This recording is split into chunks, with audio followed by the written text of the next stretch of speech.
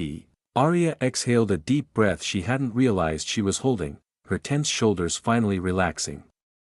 Melona stood nearby, her sharp gaze fixed on Aether as he continued to comfort the creatures. After a moment, he turned his head slightly and gave her a subtle nod. Understanding his intent, Melona nodded back before addressing her soldiers, "Guide them to a safe area. Keep them as far from civilians as possible, and avoid any form of confrontation unless absolutely necessary." "Is that understood?" The soldiers exchanged uneasy glances, their expressions filled with doubt, but they nodded and obeyed. Slowly and carefully, they began guiding the monster elves away from the area. As the creatures moved off, Melona turned to Aether with a questioning look. "Are you certain this is the right choice?" "I believe it is," Aether replied firmly. Without waiting for further questions, he pivoted and began walking deeper into the forest. His gaze flickered briefly upward, where the massive brown dragon continued its ferocious battle against the hooded figures in the sky. Their journey was far from over. As they pressed forward, they encountered more mindless monster elves. Their savage nature apparent in the way they attacked on sight. Unlike the conscious ones, these feral creatures left Aether no choice but to dispatch them quickly, without hesitation. "It seems the conscious ones fled the wood elf tribe," Melona said after observing. Aether nodded grimly. "They must have sensed the danger and tried to escape, but your forces caught them before they could get far." His voice trailed off as his eyes narrowed on a horrifying sight ahead. A monster elf crouched low, ravenously devouring another of its kind. "Ugh." That's revolting. Kalen growled, his face twisting in disgust. Without a moment's hesitation, he transformed into his wolf form and lunged at the creature. Aiming to sink his fangs into its neck, the monster elf barely flinched. With terrifying strength, it caught Kalen mid-attack, slamming him into the ground with a sickening thud. It leaned in, preparing to sink its jagged teeth into him. Thwack, an arrow whizzed through the air, striking the monster elf squarely in the forehead. Its body crumbled into sand, leaving behind the gleaming rainbow arcane crystal. You've got a lot to learn, Kalen, Arya said with a smirk, lowering her bow confidently. Kalen's lips twitched in irritation. Inwardly, he grumbled, easy for you to say. Your level is miles ahead of mine, so of course you're stronger. Leora knelt beside the remains, her sharp eyes narrowing. These ones. They don't turn into sand completely. Their pupils stay intact. Looks like conscious ones were not turning sand. Aether's brow furrowed as unease gnawed at him. They needed answers, quickly. Picking up their pace, the group moved forward until they reached the Wood Elf tribe's perimeter. What greeted them was a towering barricade of massive wooden spikes encircling the village, as if the forest itself had risen to defend its inhabitants. Boom! The air trembled as a deafening explosion echoed above, the dragon unleashing its fury upon the hooded figures. If we continue down this path, we might find an entrance, Melona began, but her words were cut off as Leora stepped forward. With a single, devastating punch, she shattered the towering wooden spikes into splinters. Melona's lips twitched in exasperation. Well, I suppose that's one way to do it, Arya chuckled softly, her amusement short-lived as they entered the tribe's boundaries. Aether's eyes widened, his heart sinking at the scene that awaited them. Help us, no, mommy, don't eat em. Chapter 684 The Master's Cunning Plan, Part 3, Wood Elf Tribe. The once prominent tribe was aided by Alaric, who rose to unimaginable power. Although they couldn't rival the High Elf tribe or the formidable Darkfang tribe, their prominence and importance stemmed solely from one factor, Alaric. The chosen one, it had not been an easy task for them to keep Alaric within their tribe. He was constantly sought after by other tribes, receiving numerous enticing offers. Desperate to hold on to him, the Wood Elves went to extraordinary lengths, granting him everything he desired and ensuring he ascended to great power. However, in the end, their efforts got nothing but bitter betrayal. But was it truly betrayal? Perhaps it was something else entirely. Alaric hadn't outright turned against them, it was more like he had merely used them to his advantage, much like they had sought to exploit his potential for their own gain. Now, the tribe found itself engulfed in the aftermath of their choices. The consequences loomed over them like a monster they couldn't comprehend or escape. Chaos reigned everywhere in their tribe. The once warm, kind-hearted Wood Elves had transformed into frenzied, raging monsters, driven by nothing but the instinct to destroy and kill. Their vacant eyes burned with a feral hunger, their minds lost in an abyss of madness. At the heart of the tribe, a large tent stood, surrounded by soldiers desperately fending off the encroaching monsters. Some of these creatures snarled and lunged, while others dragged themselves forward, drooling as they sought to devour anyone in sight. Inside the tent, why your majesty? The people, they've completely turned into a mindless monsters. Only a handful managed to escape, and the rest, the soldier's voice trembled, his fear palpable as he reported to the elder, the tribe's leader and king, the rest were eaten. The elder, an old man weathered by years of leadership, clenched his teeth and bit his trembling lips until blood trickled down. His grip tightened on his gnarled wooden staff as he sat slumped in a plain chair. And my people? Be everyone. They died, be because of my greed. His voice cracked under the weight of his guilt, the soldier shook his head fervently. No, your majesty. You acted as anyone in your position would. You only did what you believed was best for the tribe. This is not your fault, this is Alaric's treachery. He took a deep breath, steadying himself, before adding, but we must act now. You need to leave this place while there's still time. Leave? The elder roared in despair. Where would I go? What's left for me? My people, my beloved Wood Elves, have perished before my very eyes. They've turned into cursed abominations, and I couldn't save them. What reason do I have to live any longer? The soldier's lips trembled as he tried to find the right words. Why, your majesty. We could still rebuild. If we reach out for help, perhaps Lady Arya, she might, ha. Lady Arya, the old man interrupted with a bitter laugh. After what Alaric did to that girl, do you really think she would offer us aid? She has every reason to despise us. His face fell further into a grim expression of guilt and hopelessness. Suddenly, why, your majesty. Another soldier burst into the tent, gasping for breath. What is it? The first soldier demanded, stepping forward and instinctively pointing his sword at the newcomer. It's Lady Arya. She's here. She's come to help us. Both the elder and the soldier froze, their eyes wide with shock and disbelief. Maybe a little hope, but then, I never said I'd help any of you, an icy, disgruntled voice rang out. Arya stepped into the tent with others, her face etched with annoyance and disdain. The old man and the soldier flinched visibly, bowing their heads low, unable to meet her gaze. Arya let out a sharp, derisive snort. Beside her, Melona stepped forward. Her posture firm and commanding. What exactly is happening here? She demanded. The old man took a shaky breath before opening his mouth to explain. It was done by Alaric. Arya interrupted, her sharp eyes narrowing. The elder hesitated, his eyebrows raising in surprise. Arya continued coldly, we already know he's responsible. What we want to know is how he did it and who those hooded figures are that we saw. The old man hesitated again but eventually spoke, his voice laden with regret. It happened a few days ago.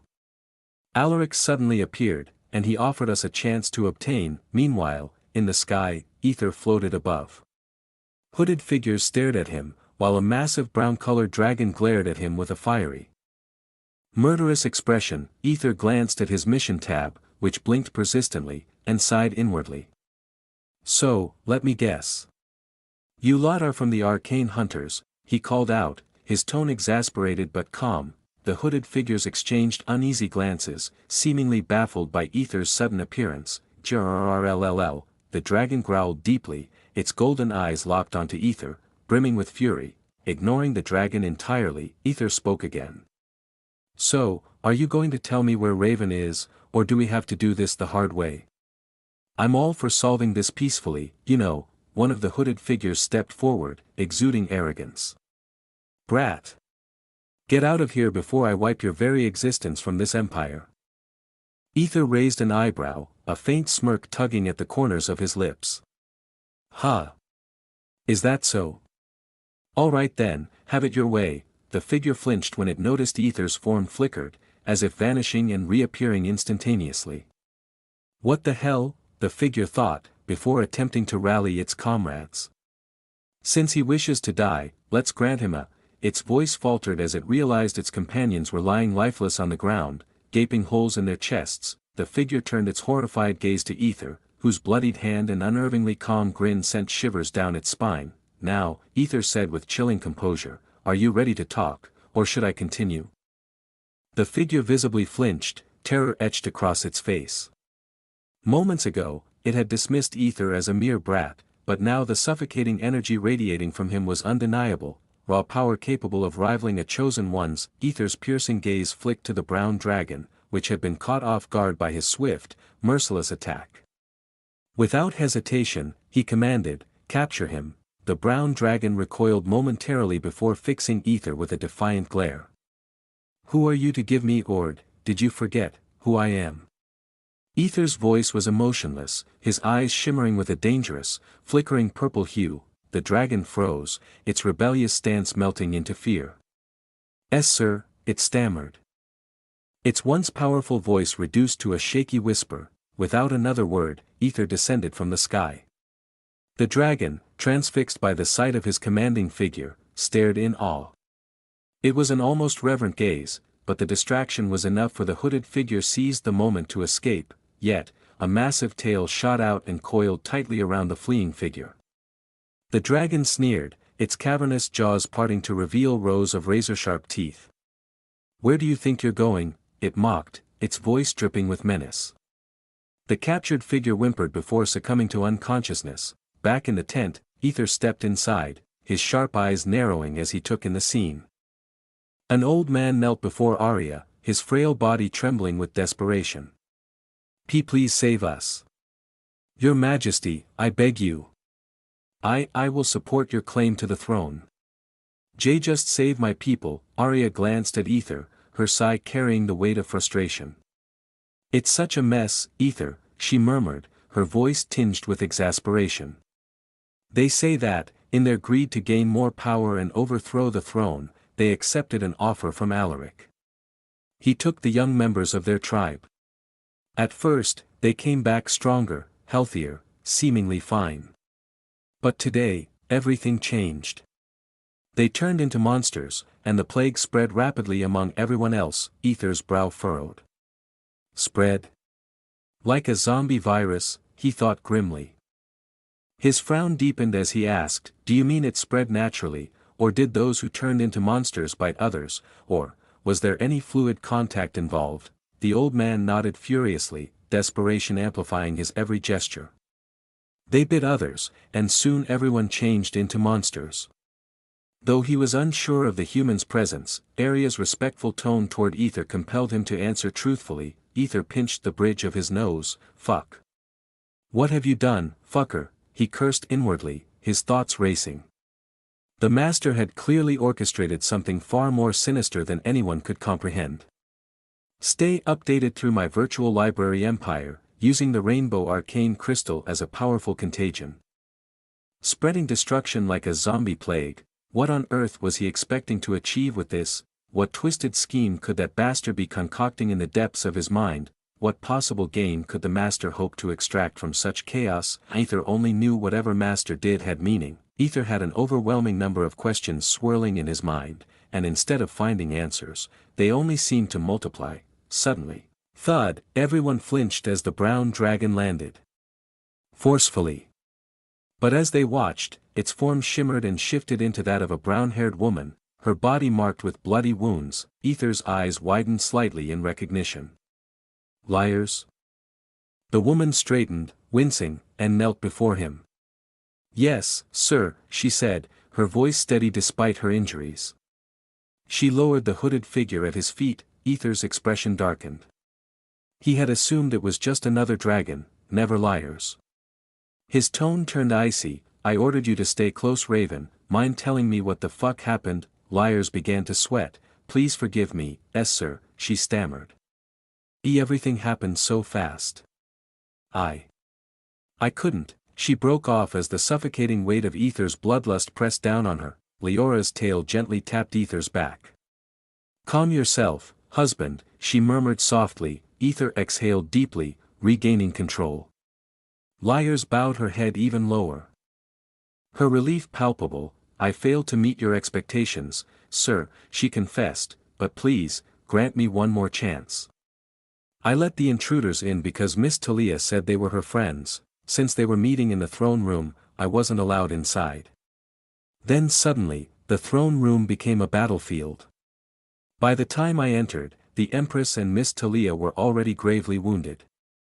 My father and I barely managed to evacuate them.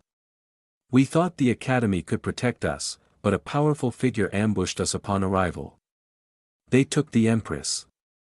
With help of Miss Talia we managed to find where Empress is, and I got held back by these people, she said all in one breath, like without a pause or a hesitation. Melona was slightly taken aback by her loyalty. Aether frowned as he thought, Talia. How could she have let them in after I fucking warned her? His anger flared as he turned to the hooded figure. Leora, with a silent nod, yanked the hood down and delivered a sharp slap. The figure groaned, slowly regaining consciousness. Its eyes darted around in panic before nearly collapsing under the oppressive killing intent filling the tent. I won't tell you anything, it blurted out. Even if you torture, who said anything about torture? Aether interrupted, his grin predatory. His crimson eyes glowed ominously as his ability took hold, leaving the man's mind numb and pliant. Where is Raven? Aether demanded coldly. Without hesitation, the man responded, below the ancient tree at the edge of the wood elf tribe. He rattled off the details mechanically, while Aether gathering information, emerging from the tent, surrounded by vigilant guards and ominous monsters, the scene shifted to the corner of the wilderness. The focus zoomed in on an ancient, towering tree, its bark weathered with the scars of centuries. Its hollowed interior opened into a cavernous expanse. Descending deeper into its shadowy depths, so deep, as the view reached the ground, a narrow path appeared as the view zoomed further, passing through layers of blackened, ironclad doors.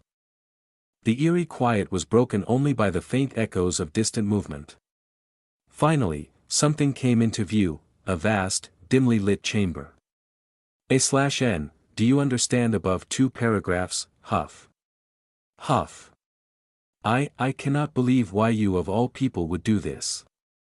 Talia gasped, her words trembling with both exhaustion and fury. Blood trickled down her temple, staining her once pristine skin. She clutched her unconscious mother tightly, her arms trembling under the strain, her sharp, accusing glare locked onto Marisandra Naidia, who slowly removed her hoodie. Sandra sat with an unnerving calm on a circular stone platform anchored to the chamber's floor. In her hand, she held a crystalline cube, its shimmering facets encasing an unconscious raven. Sandra's expression was cold, her lips curved ever so slightly in an indifferent smirk, as though Talia's anger amused her. Oh, my dear, you still have no idea what people are capable of, do you, GGRR?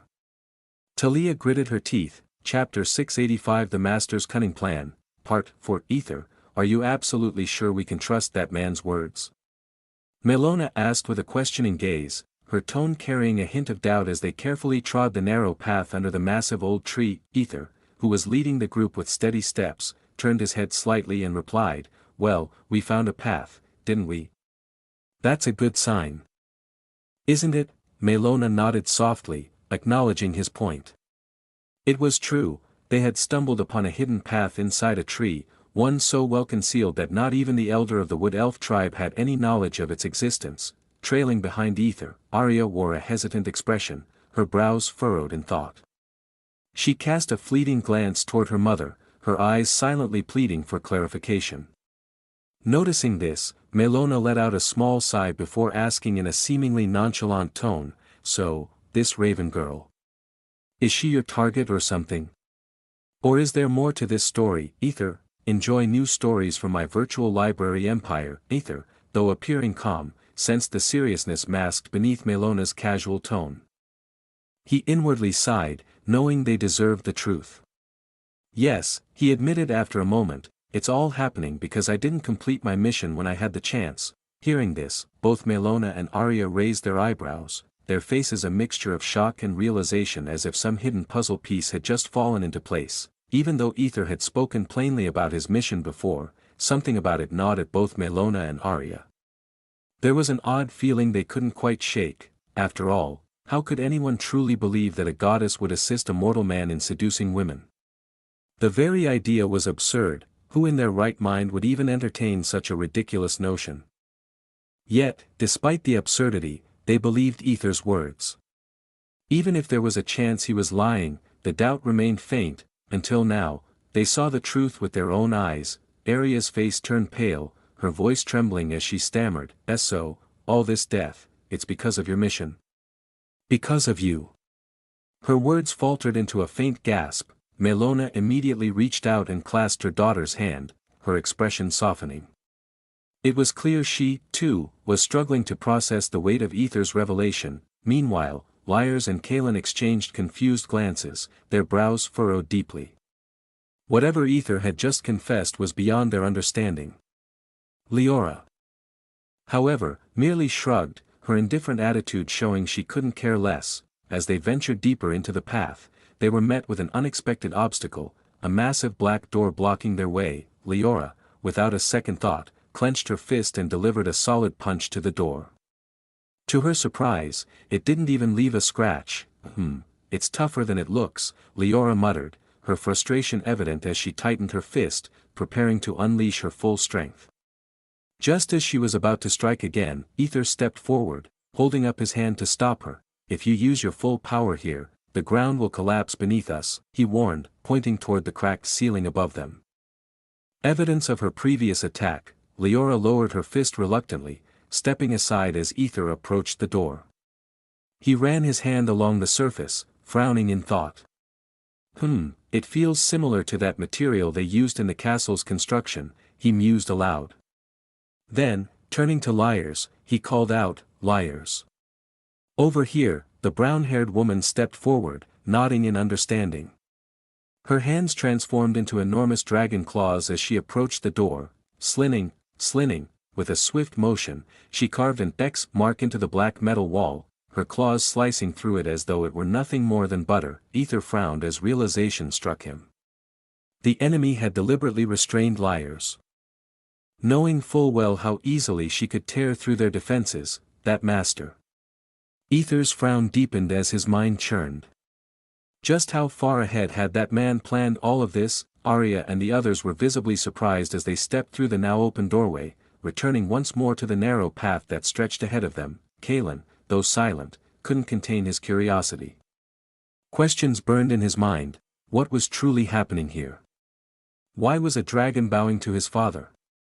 And how had Aether risen to such greatness? Yet Kalen knew better than to voice his questions now. The tension in the air was palpable, and the situation was clearly spiraling into chaos. As they continued walking, they encountered another black metal wall, and another after that. Each time, Liars effortlessly cut through it. This cycle repeated 5 more times before they finally arrived at a large platform. "It's like someone intentionally built this platform," Leora murmured, her fingers brushing against the polished walls. The surface was smooth, almost unnaturally refined. Aether's frown deepened as he surveyed the empty space. There was nothing here, just an empty platform.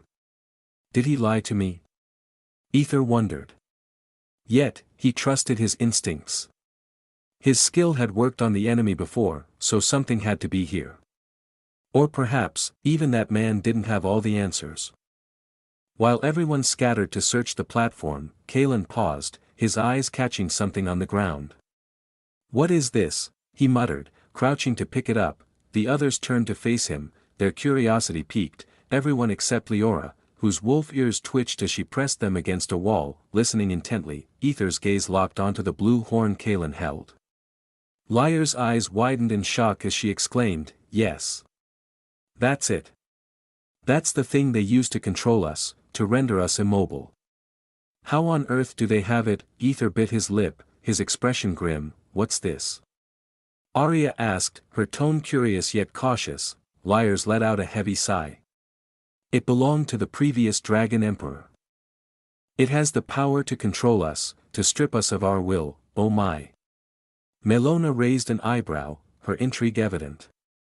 "So the enemy used it against you? But how did they even get their hands on something so powerful?" Liars fell silent, her gaze shifting toward Aether. Just then, "Aether. I hear something," Leora suddenly announced, her voice low. Her wolf ears were still pressed against the wall as she strained to listen. "It's like, something is rotating. Something big." Aether's eyes widened. "Don't tell me." He whispered, glancing at Liars, who immediately stepped forward and slashed through the wall with her claws. A thud, as the wall crumbled, it revealed a circular stone etched with intricate symbols. Around it, monstrous elves turned it slowly, like sailors rotating a massive ship anchor in ancient times. "What in the—" Arya gasped, her voice trembling with shock as her wide eyes took in the scene before her. She wasn't the only one taken aback, everyone else froze in place, equally stunned by what they were seeing. "Ebon stone." Melona murmured, her brows furrowed in thought as she stepped forward, cautiously reaching out toward the ominous structure, but before she could get closer, "You came faster than I expected." A deep, resonating voice boomed from behind. The group turned around, their weapons instinctively drawn, only to see what seemed like hundreds of hooded figures materializing on the platform that had been empty just moments ago. "How did they—" Kalen's words trailed off as his jaw dropped, unable to comprehend how so many figures had appeared so suddenly. Aether, however, was already scanning the area.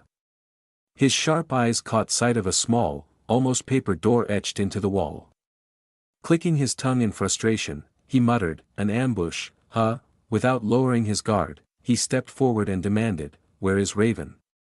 And the others? One of the hooded figures stepped forward, their voice laced with mockery. "They're already dead." Aether's gaze flicked to his mission tab, still blinking with activity. That single detail confirmed what he needed to know: Raven was alive. With a sharp glare, he said. His voice steady but threatening, "I won't ask again.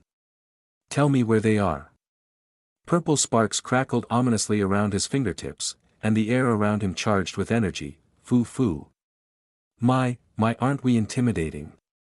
"I am so scared, darling," the hooded figure responded, their voice oozing with a sultry, mocking tone. "For a mere servant, you've got more guts than most. I wonder, what are you hiding? What's your little secret?" Aether's frown deepened as recognition dawned. That tone, he had heard it before. It's her, he thought, his memories flashing back to the meetings of the organization. Though their voices had been distorted by mechanical voice technology, he could still identify certain traits.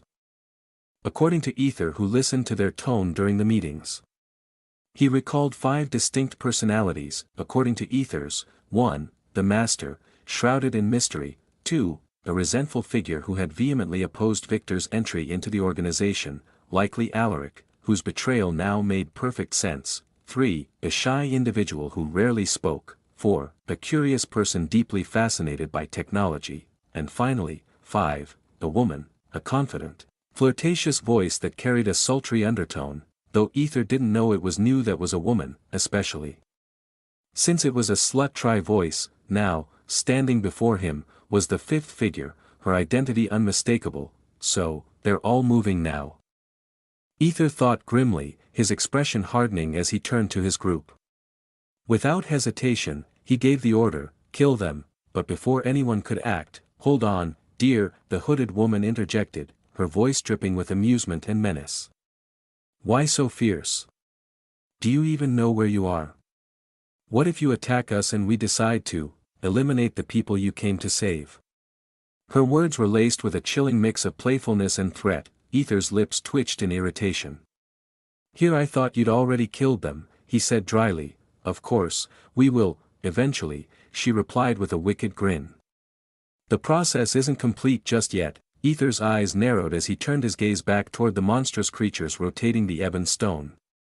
His voice was cold and commanding as he barked, "Kaelin, kill them. All of them." Kaelin hesitated, momentarily startled by the sheer intensity of Aether's tone. But the look in Aether's eyes left no room for argument. Swallowing his doubts, Kaelin moved swiftly as he charged toward the creatures. Meanwhile, Aether turned his attention back to the hooded figures.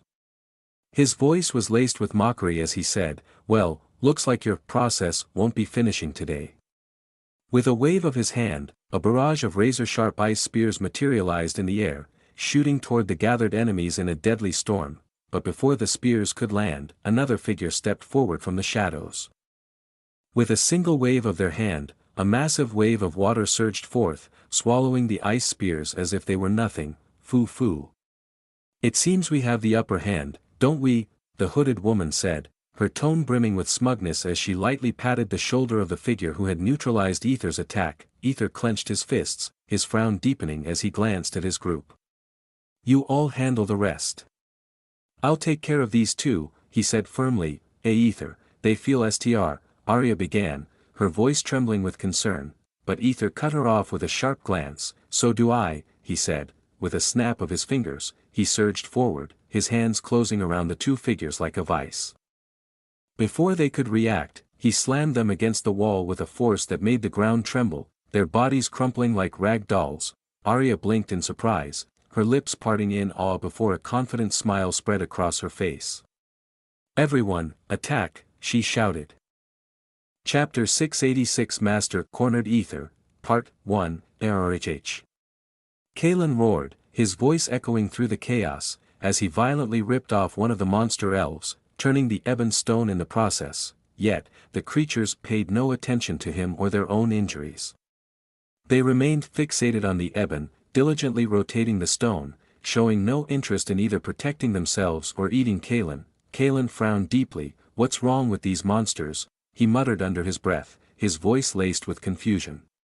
But the thought didn't linger long in his mind. His father's instructions were clear: kill those things, and Kalen was never one to hesitate when following orders. Meanwhile, thud, Arya's arrow flew with precision, piercing through the chest of a hooded figure. The figure dropped like a puppet. "They're weak, surprisingly weak," Arya remarked with a sly grin, quickly knocking another arrow onto her bowstring.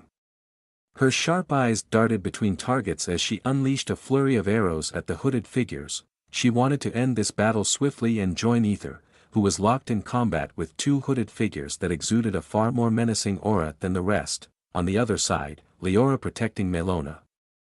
Anyone foolish enough to approach Melona was met with a ferocious end, their bodies shredded by Leora's monstrous strength. She tore them like meat, Melona, not wanting to feel useless. She began meticulously noting down the strange symbols carved into the ebon stone. Liars, on the other hand. Her sharp claws ripped through one hooded figure after another. Her strikes were quick, precise, and brutal. As she tore them apart, a slight frown crossed her face. These enemies were weaker than she had expected, far weaker than previous figures she fought in the air. Are they trying to intimidate us with sheer numbers rather than strength? Liars wondered. Meanwhile, thud, boom, thud, Aether delivered a powerful kick, sending one of the figures flying backwards. As the figure crashed into the ground, Aether leapt back, narrowly dodging an ice knife that had been hurled his way. His movements were a blend of agility and precision. He crouched low, spun swiftly, and attempted to sweep the legs of the second figure. But his opponent was equally agile, flipping back instantly and regaining balance. "Not bad. Pretty boy," one of the hooded figures sneered. Their eyes glinted with interest as they assessed Aether. "Not bad at all. You're quite the intriguing one, aren't you? To think that a mere servant could fight us so boldly, without an ounce of fear. What are you hiding?" Aether remained silent. His focus shifted entirely to the second figure. There was something unsettlingly familiar about this one. A deep sense of recognition that gnawed at the edges of his mind. It was as if he knew this person, knew them intimately, more than he could explain. Out of nowhere, a hand shot toward his neck with blinding speed. Aether's pupils dilated, his instincts kicking in at the last second. Step, he moved back just in time, catching the outstretched hand. His sharp gaze locked onto the second hooded figure, whose arm had stretched unnaturally, like elastic. "Foo, you should keep your focus on me, darling," the figure purred, "otherwise, I'll feel terribly lonely, you know." With an almost theatrical flourish, she retracted her arm like a coiling spring. A flick of her wrists brought forth two thin metallic swords, their edges gleaming ominously. She assumed an elegant stance. "Now, prepare yourself, dear, because I'm coming for you." Before Aether could react, a blinding flash obscured his vision. In an instant, he felt the cold steel of a blade against his neck. Tang, the blade slashed through empty air. The hooded figure froze, startled. Aether had vanished. Step, he reappeared behind her. "You're fast." The hooded figure acknowledged. Without warning, she disappeared, reappearing all around him in rapid bursts. Her twin swords moved like a blur, slashing at Aether's neck in a scissor-like motion. Tang, step, tang, step, tang, step. Aether dodged each strike with precise movements, evading her relentless speed, or so he thought until, step, dash, chuck. Aether's eyes widened in shock as the blade grazed his neck, narrowly avoiding a fatal blow. He had reacted just in time, but even so, a small section of his neck was sliced open, and blood poured out in a crimson fountain, staining the ground beneath him. The hooded figure let out a low chuckle. "Foo, my, Aether darling. You're almost too fast for your own good." She tilted her head. "Sometimes that speed of yours is quite the thrill, don't you think?" Her tone carried a dangerous playfulness as she raised her hand and snapped her fingers and thud. Aether suddenly collapsed to his knees, as though his body had grown weak, or something was controlling. His eyes widened in disbelief. What the? He glanced at the hooded figure, who was now leisurely staring at blood on the sword's edge. Foo, the fun's only just begun, dear, the hooded figure purred with seductive glee. She tapped the blades where his blood coated them, and in that instant, tang, sling, a massive gash tore across Aether's chest. His eyes widened in shock and surprise. He tried to move, to do anything, but his body refused to obey. Ding, your blood has been paralyzed. Ding, poison resistance activated. Ding, due to level difference. Poison resistance cannot neutralize the effect instantly. Recovery time, 4 minutes and 59 seconds. Aether's eyes widened in horror. She poisoned my blood. He watched in dread as she tapped the sword again. Tang, sling, arg. Aether let out a strangled cry as a searing pain shot through his stomach. The worst part. She hadn't even physically attacked him. Log, what's happening? Ding, the opponent is using a bloodline ability that paralyzes your blood and grants them control over it. Your blood now obeys their will. What a cursed bloodline ability. Fuck. His thoughts turned grim, but then, if she wanted to, she could have killed him already. So why hadn't she? Maybe she needs me alive. His thoughts were cut off abruptly by a harsh reality check. He wasn't all that important, not to them. Ding, thanks to your poison resistance skill, the person has been unable to kill you instantly. However, as soon as they captured your blood, they began to attack your insides slowly. Damn it. If you know so much about her abilities, why don't you just tell me who she is? Much less you could have informed before everything. Ding, it is not my responsibility to identify everyone. I provide only relevant and reasonable information without ignoring the law and contract. The rest is up to you. Aether blinked, letting out a frustrated sigh as he tried to think of another way to end this. Slowly, he channeled his powers into the ground, the faint crackle of sparks beginning to crawl toward the hooded figure when, bam, out of nowhere, the hooded figure who had been torturing Aether suddenly had their twin swords blasted apart. Tang, the metallic shards scattered as the figure froze in shock. Oh my, looks like you've forgotten something, haven't you? The first figure snarled, the second figure flinched before stammering. We're only here for the process, not to kill anyone unnecessarily. However, the first figure's lips curled into a smug smirk. Oh dear, did you forget our orders, darling? We were explicitly told to kill anyone who interferes with the process. Sensing the tension brewing between the two enemies, Aether seized the opportunity. Leora dashed forward, scooping him up effortlessly. The rest of the group quickly rallied, having finished off the remaining enemies. Kalen grinned, cracking his knuckles with a smirk. Looks like there's just 2 left, he said, his tone laced with dark amusement. The 2 hooded figures stopped arguing, their attention snapping to the group, now glaring daggers at them. Where is the Empress? Liars demanded, her voice sharp with barely restrained fury. One of the hooded figures glanced at their fallen comrades and burst into laughter. Ha ha ha. I can't believe these idiots. Ha ha ha. Everyone frowned, except for Melona. Her face turned grim, her sharp eyes observing the battlefield. Unlike the others, who had been engrossed in the fight, she had been carefully studying the situation. There's no blood on the enemies, she murmured, her voice barely audible. Everyone flinched, their gazes snapping to the mutilated bodies littering the ground. It was true, not a single drop of blood stained their enemies. The hooded figure grinned, their voice dripping with mockery. At least one of you is conscious enough to notice, they said before snapping their fingers. In an instant, the dead bodies convulsed violently, their tattered robes igniting and burning away to reveal something horrifying.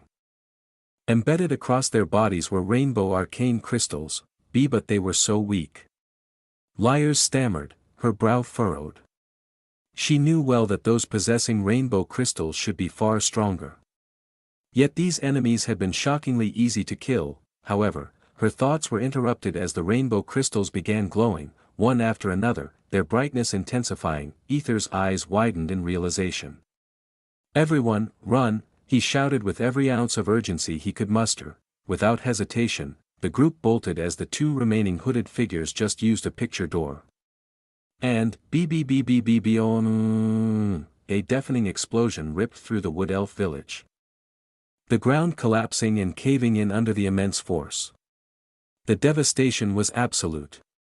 Elders, guards, even the monsters, none were spared. Dust and debris filled the air, and silence followed the blast, eerie and suffocating. As the dust began to settle, a deep crater came into view, its edges jagged and raw. Nothing seemed to have survived. But then, a pile of rocks shifted and fell, revealing a curled-up brown dragon, its massive wings wrapped protectively around something. Slowly, the dragon moved, its wings unfurling to reveal Aether and the others, alive but battered. Lyres reverted to her human form, her body riddled with wounds, yet her blazing eyes showed no signs of surrender. Thank you, Melona said softly. Lyres gave a faint smile, her voice weak yet resolute. It's my duty to protect the Emperor, even at the cost of my life. Arya, watching the scene, shook her head gently. It looks like her husband was fortunate enough to have someone loyal, handing Lyres a high-level healing potion she had kept for herself. But Lyres hesitated, only to be cut off by Aether, still lying in Leora's arms, his body unresponsive. Take it, he commanded, his voice hoarse but firm. Fuck. Aether gritted his teeth, his body not moving an inch. No matter how powerful he became, his enemies were truly weird, and their abilities were fucking insane, designed to break him down at every turn. Kalen sighed, his expression tense. It seems they ran away after everything. We won, however, before anyone could truly relax, Leora mumbled, her ears twitching in sharp attention. I don't think so. Her gaze shifted to the right, and she suddenly spun around. A few chunks of debris fell to the ground. Everyone flinched, immediately preparing for another fight. From the debris erupted a massive, grotesque creature, its monstrous form causing the very rocks around it to shatter and scatter like brittle glass. Discover more stories at my virtual library Empire. The sight of the creature sent an icy shiver down everyone's spine. It wasn't just a monster, it was monsters. Yes, the abomination was a horrifying amalgamation of what once were monster elves. Heads, legs, and torsos had been grotesquely fused together, their forms mangled beyond recognition to create a single, towering beast. Its appearance was utterly repulsive, a chaotic nightmare of twisted limbs and misshapen flesh. What made it even more terrifying, however, was the enormous rainbow crystal embedded in its forehead. The crystal gleamed ominously, and etched within its dazzling surface were 4 full stars, and a half-star. Kalen's throat went dry as he stammered, I've never seen a half-star before. Is that even possible, a creature with 4.5 stars? It was unheard of. Monsters were either full star or no star. This was the first time anyone had witnessed something so peculiar and menacing. That means, the level of this monster most likely to be around 80 with talent equal to the chosen ones. Aether's lips twitched as he thought, Master definitely left some insane surprise here, he thought bitterly. The terror, however, was far from over. The monstrous entity turned its enormous body, its grotesque limbs moving with an unsettling fluidity, and plunged its massive hands deep into the rubble. Suddenly, the entire empire quaked violently as the creature began to pull something free. Dust and debris rained down in torrents as the monster heaved. And then, the ebon stone emerged, cradled in its gigantic hands. We need to stop that thing. Aether shouted, his voice filled with shock and urgency. However, a voice with a mocking tone appeared. Well, you need to deal with us first, darling. Everyone turned, their eyes locking onto the 2 hooded figures who now loomed above them, one of them holding a small cube in their hands. Inside, the faint, unconscious bodies of Raven, Talia, and their mother were visible, wounded. Aether's eyes flared with pure rage. I will fucking kill you all. His body surged with fury, but he was only able to move a single finger, which was enough to cause a sudden cough of blood to escape the hooded figure.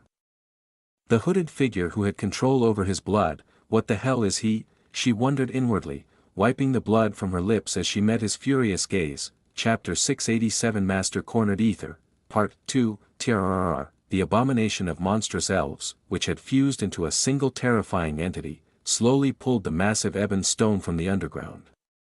The vibrations from the stone's movement spread like ripples throughout the empire, shaking buildings and causing panic everywhere. "What's going on here?" a voice cried out in fear. "This is a disaster. What should we do?" The citizens were gripped by panic, their terrified voices echoing through the streets as they tried to understand the chaos engulfing their world. Academy students, who had been diligently preparing for their upcoming exams, now cowered under desks, trembling in fear. The academy itself shook violently, far worse than anywhere else in the empire. "Melona, listen to me carefully." Aether's commanding voice echoed, "You need to leave this place immediately. Call the soldiers and have them prepare for the worst. Arya and Kaelin must stop that monster from lifting the stone." Everyone nodded and quickly set off to fulfill their duties. Aether turned his gaze to Lyres and Leora. His body, still under the debilitating effects of paralysis, felt heavy and unresponsive. Gritting his teeth, he addressed them. "You two know what you need to do, right?" Lyres nodded without hesitation. Massive dragon wings unfurled from her back with a powerful ruffle, and in the blink of an eye, she shot up into the sky, heading straight for the two hooded figures. Leora, holding Aether steady, looked at him with concern etched on her face. "How much longer do you need to recover?" she asked, her voice laced with worry. She wasn't sure if the paralysis would wear off anytime soon, but seeing Aether in this state made her uneasy. She knew he wouldn't rest for long, that wasn't his nature. Aether glanced at his internal log. "I still need 3 more minutes, he admitted, though his lips curled into a confident grin. "Don't worry. I'll be fine in no time. Just make sure they don't get a drop of your blood," he added. Leora nodded, her expression softening slightly. Gently, she lowered Aether onto the debris-strewn ground. Without another word, her form began to shift. Her body elongated, her muscles rippled, and within moments, she transformed into a massive wolf. With a powerful leap, she ascended into the sky. Following Lyres, Aether lay on the ground, his body weakened and still partially paralyzed. His gaze fixed on the monstrous elf as it continued lifting the ebon stone effortlessly. Arya and Kaelin fought valiantly against it, but the creature seemed entirely unbothered by their attacks. No, more than that, it was as if their efforts were completely ineffective. "TSK, I made a mistake," Aether thought bitterly. What mistake? Everything. Aether had made a grave error when he killed the snake monsters in the Pyra Empire.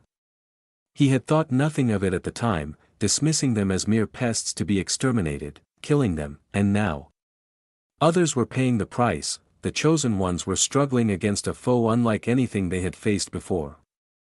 It was as if the snake monsters had been merely an introduction, a prelude to the horrors yet to come. And Aether had failed to see it. He had been so focused on handling everything alone that he hadn't considered the consequences. Those were meant to know the whole worlds and fought by the chosen ones, but due to Aether's actions, no one knows, and the chosen ones never fought them. Aether's gaze shifted to Leora and Lyres, who were locked in their respective battles. Both were pushing themselves to their limits. "Looks like those two are stronger than I thought," he thought with a frown. He couldn't afford to stay down any longer. His recovery time wasn't speeding up, but he had to act.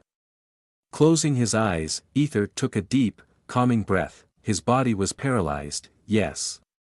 But what about external forces? A wicked grin spread across his face as he began to channel clarion energy, a force that opposed the arcane energy permeating the world. Slowly but surely, the air around him started to shift, repelling outward, meanwhile, growling. Leora's massive jaws snapped shut, narrowly missing the hooded figure who had just evaded her attack. The hooded figure extended a hand, and water materialized out of nowhere. It twisted and sharpened into deadly knives that shot toward Leora with precision. SSSH, she darted back and forth in midair, her agility keeping her just ahead of the water blades. But the knives were relentless, tracking her every move like automatic target machines. Clicking her tongue in frustration, Leora let out a powerful howl. The air around her swirled violently, forming a tornado that roared forward, obliterating the water knives in its path. The storm didn't stop there, it surged toward the hooded figure like a force of nature. Yet the hooded figure remained unfazed, neither scared nor worried. Raising a hand. The sky turned darkened above them. SSSSHH, a swirling water storm descended from the heavens, like a wave, clashing violently with the tornado. Thunder, a deafening crack of thunder erupted from the collision, shaking the battlefield as debris rained down from above. Meanwhile, Fu look at you, darling, helpless, weak, unable to protect your precious empress. Must be heartbreaking, right? Another hooded figure taunted Liars with a venomous, teasing tone. Liars snarled, her brown eyes blazing with fury. You filthy maggots. I'll rip you apart until there's nothing left to recognize, she roared. Her hands morphing into razor-sharp dragon claws. She lunged at the hooded figure with terrifying speed. Oh, I'm so scared, dear, the hooded figure sneered, laughing seductively. Flicking their wrists, two slender metal swords materialized. Let's see who tears whom apart, shall we? They vanished in a blur, reappearing behind Liars to strike at her neck like a pair of scissors. Slyling, Liars' claws sliced through the swords effortlessly, the blades shattering as if made of brittle glass. The hooded figure blinked in surprise, staring at their severed weapons. Not bad, darling. Not bad at all, they muttered, their tone darkening. The broken swords began to extend and reform. Stretching into even longer blades, Liars raised an eyebrow, her surprise quickly replaced with serious. She readied herself, muscles coiled like springs, for the fight ahead. Meanwhile, Arya and Kaelin continued their battle against the monstrous elf. This thing doesn't even care that we're attacking it. Kaelin growled in frustration, his voice tinged with exhaustion. He had just bitten off one of the creature's fingers, only to watch it regenerate instantly. Arya gritted her teeth, her fingers gripping her bow tightly. No matter how many arrows she fired, the monster didn't flinch. It simply healed every wound as if nothing had happened. What is this thing? It's like a vampire. She thought, her brow furrowing, but giving up wasn't an option. What should we do? We can't keep wasting energy like this, Arya said, her voice tense. Kaelin stared at the monster for moments before looking the walls, his eyes lit up with an idea. What if we try pulling it away from the stone, he suggested. Arya tilted her head, intrigued. Kaelin quickly explained his plan, his voice brimming with determination. Arya raised an eyebrow, a smirk tugging at her lips. Well. Looks like someone's been working hard. Kaelin's cheeks flushed red. I can't disappoint father anymore, you know, he stammered, scratching the back of his head. Arya's lips twitched at the mention of Aether as Kaelin's father. But she sighed. Seeing everything before her eyes, she understood Aether's seducing missions. Arya let out another sigh, her thoughts drifting to Aether. He always manages to stir something inside me, doesn't he? Fine then, if that's the game he's playing. I'll spoil him so thoroughly that he won't even remember anyone else. He'll only have eyes for me, she thought, her lips curving into a determined smirk. Resolving herself, she turned to Kaelin and said with a teasing tone, "All right, get ready, son." Kaelin frowned, his expression twisting in discomfort at being called that. What? If he is your father, then I'm your mother, damn it. Arya snorted, crossing her arms as if daring him to argue. Kaelin shook his head firmly, stepping back slightly. As much as I'd love to have a mother, one is more than enough for me, he muttered. A shiver visibly ran down his spine, his muscles tensing as the thought of having more than one mother surfaced in his mind. The mere idea felt like a nightmare clawing its way into reality. Leora had traumatized him too much, mothers were scary. He ran away. Arya blinked, momentarily caught off guard, before shrugging off. Well, whatever, she muttered, brushing it off. Her focus shifted back to the task at hand as she bolted toward the wall. With the wood elf village caved in, the towering walls loomed like insurmountable barriers. But Arya wasn't one to hesitate. She leapt from one protruding stone to another, her movements nimble and precise as she climbed higher and higher. Reaching a height that aligned her perfectly with the monster's massive neck and shoulders, she pushed off with a sharp kick. Thud, Arya somersaulted gracefully in midair, her sharp eyes locking onto the monstrous figure below. Drawing the string of her compact bow, the wheels on it whirred to life, spinning with mechanical intensity. Muttering under her breath, she summoned an arrow out of thin air and putting a black square block on the tip. The energy coursing through her weapon hummed with power, like a high-performance engine revving for release. Her hawk-like gaze sharpened as she focused not on a target but rather targets. With practiced precision, she released the string. SSSSH. Instantly, Arya twisted her body in midair, her attention shifting from the monster to Kaelin, who was already out of the caved-in village and charging through the dense forest in his wolf form. Without hesitation, she pulled the string again and fired another arrow, this time aimed at him. Meanwhile, her first arrow zipped through the air, gaining momentum as it neared its monstrous elf. SSSSH. The single arrow split into four, each one growing in size until they become towering trees like size and thud. Neck, thud. Right shoulder, thud. Left shoulder, thud. Abdomen. The monster barely reacted, its focus unwavering as it continued pulling at the massive stone. Even as the arrows pierced clean through its body, emerging from the other side, it showed no sign of pain. The ebon stone almost came out from the underground. Suddenly, the arrow's tips. Aether already gave her a few technology during the heart game, so used now again. The tips slow moved like nanobots embedded in its flesh, latching on it tightly like a leech, and then fine, silken threads of magical energy materialized, connecting the 4 points like a web. SNNNNGGGG. The threads tightened, radiating a faint hum as they stretched. They extended outward, racing toward the arrow. Arya had fired at Kaelin. SSSSH. Kaelin's ears twitched, picking up the faint whistle of the approaching thread. He skidded to a halt, turned sharply to the right, and a black molten material moved like a nanobot around his body and caught arrow. Without missing a beat, he pivoted and began a wide arc back toward the caved-in village. Thud. Arya landed on the ground in a ground. Faster, Kaelin, she commanded, pulling her bowstring once more.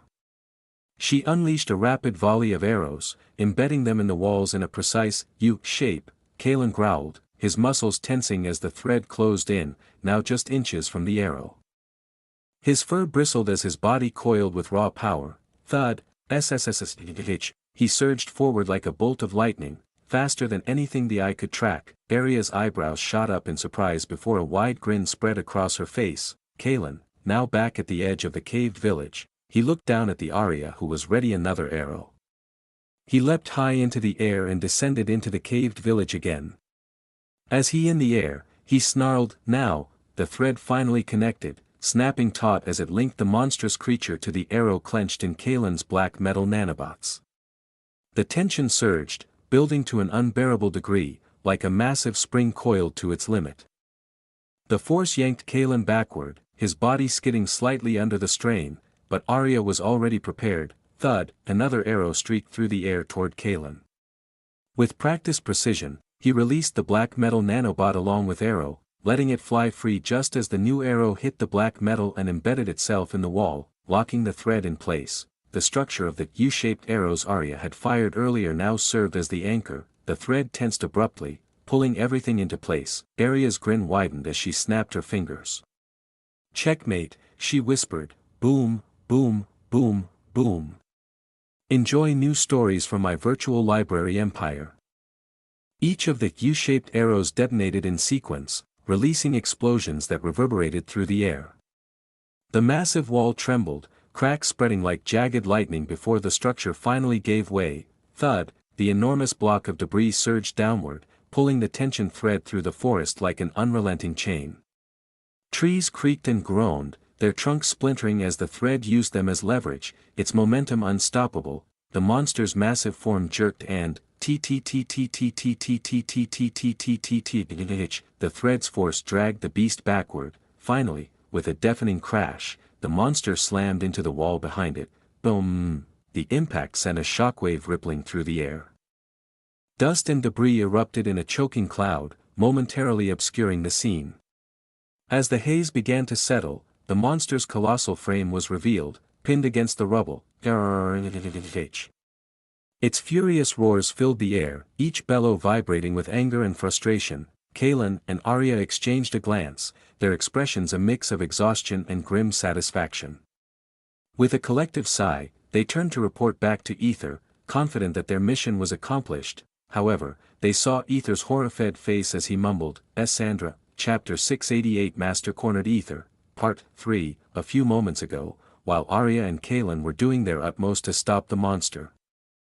Leora and Lyres found themselves struggling, locked in a grueling battle against hooded figures, even though Lyres' claws could slice through the toughest materials as if they were butter. Constantly defending herself while attacking was no easy feat, especially with her opponent persistently aiming for her neck with razor-sharp precision. SSNNNGGG, the hooded figure relentlessly swung her thin, metallic sword like an endless sea. Lyres managed to sever the blade with her sharp claws, but to her astonishment, the broken weapon instantly elongated, reforming itself mid-air to strike her again.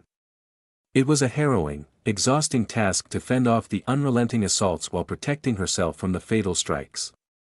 Her stamina was dwindling rapidly. Lyres felt her limits approaching. One misstep, one slight error in judgment, and her blood would spill into the hands of her enemy. It was exactly the perilous scenario Aether had warned her about. You've held out admirably, my dear, but don't you think it's time we put an end to this charade? The hooded figure teased, her voice dripping with mockery and cruel amusement. Meanwhile, thunder, the collision of the tornado and water storm created a deafening cacophony, with lightning crackling violently in every direction. The two forces clashed with immense power, yet the water storm seemed to hold the upper hand, slowly but surely sapping the tornado of its strength. Leora gritted her teeth in frustration. Despite her exceptional abilities, she couldn't overpower her opponent, which could only mean one thing: the hooded figure was at a level far beyond her own. Just what kind of monsters does the Arcane Hunter organization has, she wondered. Feeling her strength faltering, Leora knew she couldn't afford to wait any longer. As the two storms collided in a destructive dance, the hooded figure stood motionless, observing the chaos with a detached, almost indifferent gaze.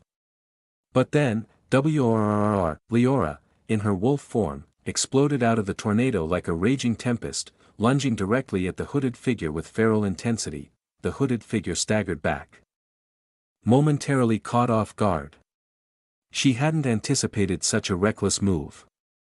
Leora's thick fur was scorched from the lightning strikes. She had willingly leaped into the heart of the storms, enduring their deadly wrath just to close the distance. It was nothing short of suicidal. Chuck, Leora's razor-sharp teeth sank deep into the hooded figure's body, tearing into flesh with a sickening crunch. The hooded figure let out a blood-curdling scream of agony as Leora thrashed her violently. The force of Leora's powerful jaws left her unable to counter or even move, but, Chuck, NGGGGG. Leora gasped in pain as something sharp pierced the inside of her jaws. She instinctively released the hooded figure, who leapt backward with surprising agility. Leora blinked in disbelief as she saw the figure's body covered in sharp, water spear-like projections. But those weren't just water spears, slick, it was her own saliva. The hooded figure had somehow manipulated Leora's saliva, transforming it into spikes inside her mouth. Not bad for a dog, the hooded figure sneered, her tone laced with irritation and pain. Blood seeped from her hoodie where Leora's fangs had punctured her stomach. Leora growled lowly, blood dripping from her mouth. Ah, but your friend seems to be in a spot of trouble, the hooded figure said mockingly, her lips curling into a cruel smile. Leora's eyes darted toward Lyres, who was on the verge of collapse. Her opponent's blade was mere inches from slicing her throat. With a furious snarl, Leora prepared to rush to Lyres' aid, but, you should really be focusing on me, the hooded figure snapped, grabbing Leora's tail with an iron grip. With terrifying strength, she swung Leora like a rag doll, slamming her downward with a thunderous crash. Boom. Enjoy exclusive content from my virtual library empire. Meanwhile, goodbye, darling. I must say, I've had such a delightful time playing with you, the second hooded figure cooed, her voice laced with a sickly sweet tone of mockery. Her twin blades gleamed menacingly as they inched closer to Lyres' neck. Lyres, drenched in sweat and gasping for air, felt her vision begin to blur. Her limbs trembled, and her eyelids grew unbearably heavy.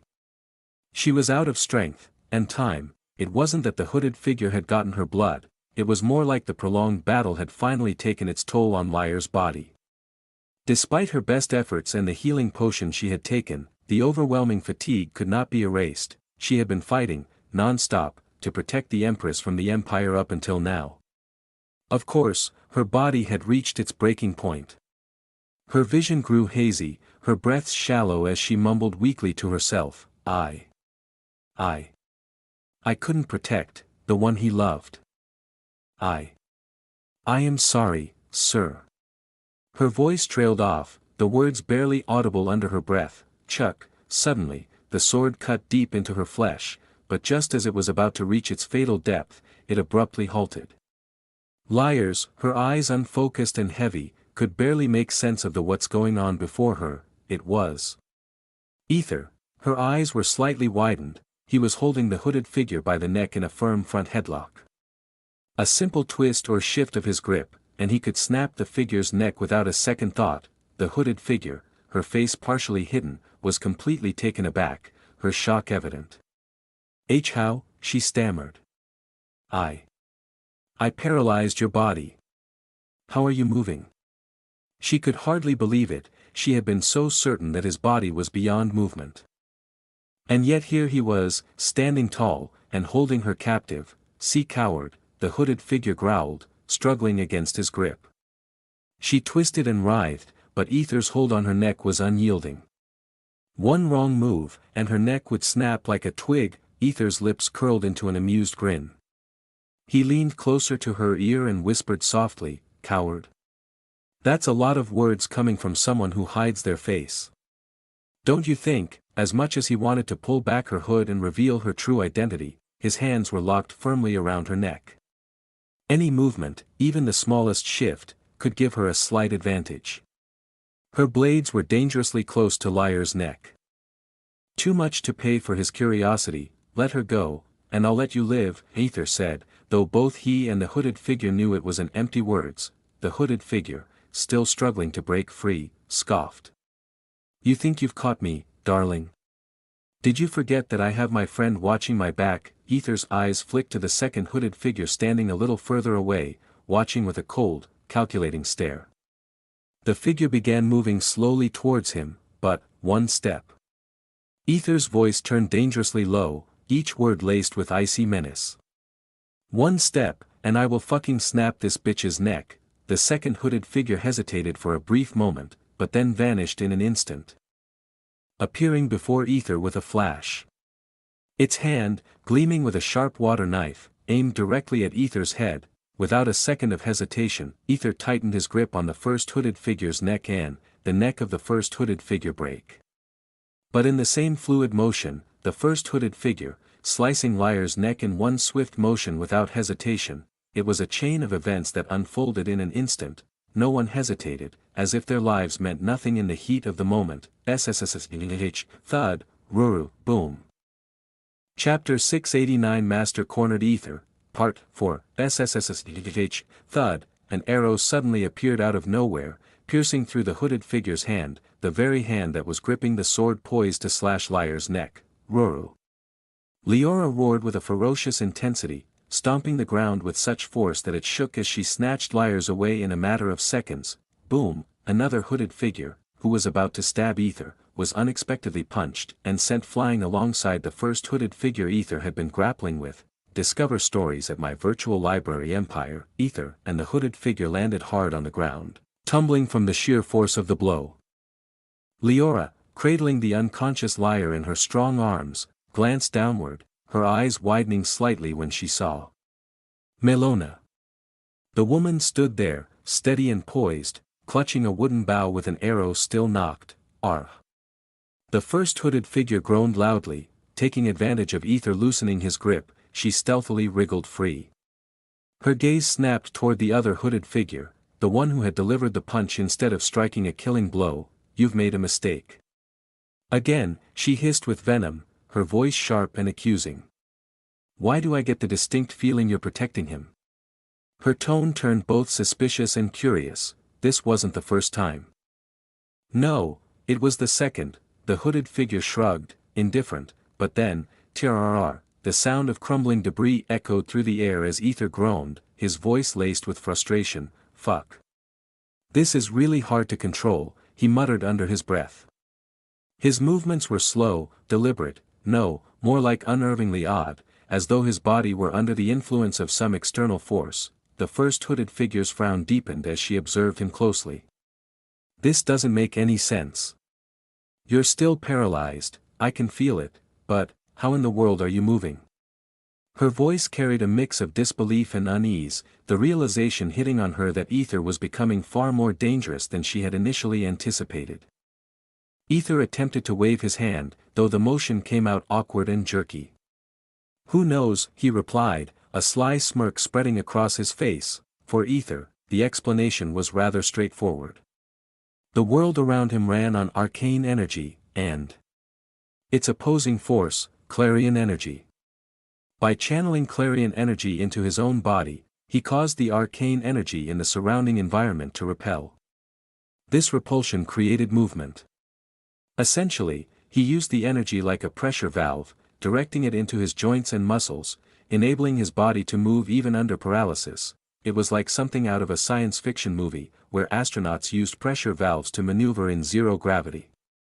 But while that concept was fictional, in this world, Aether had turned it into reality.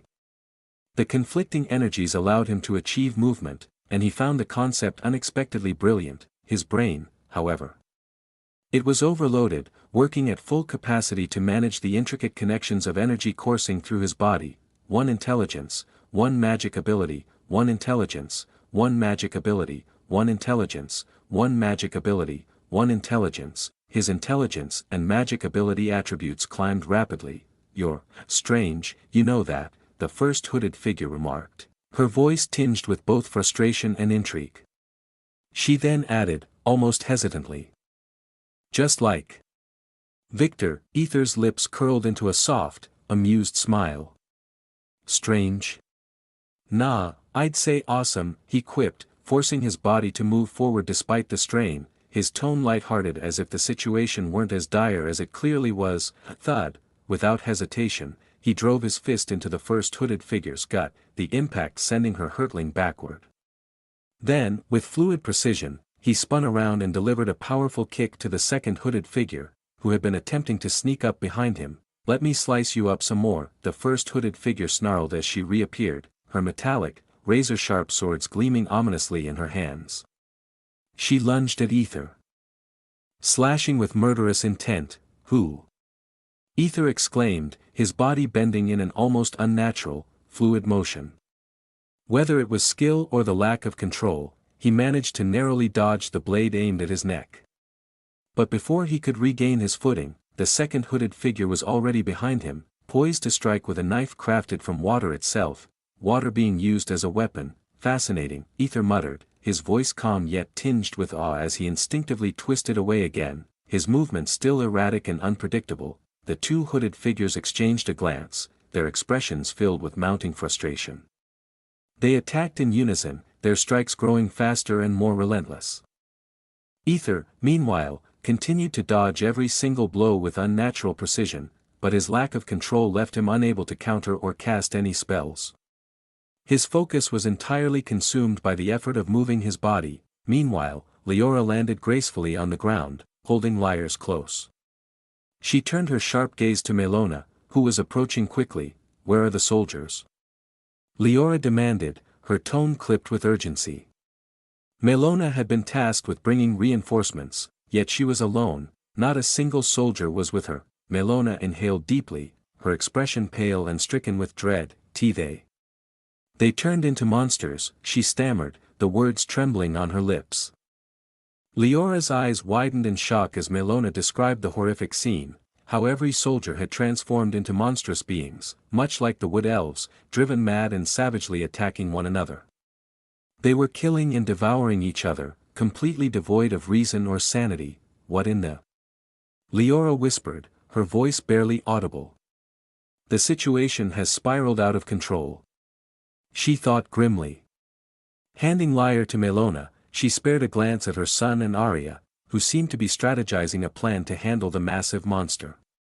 Her gaze then shifted to Aether, who was still evading the hooded figure's attacks with seemingly effortless skill, but Leora's instincts told her otherwise. His movements were far too erratic to be deliberate.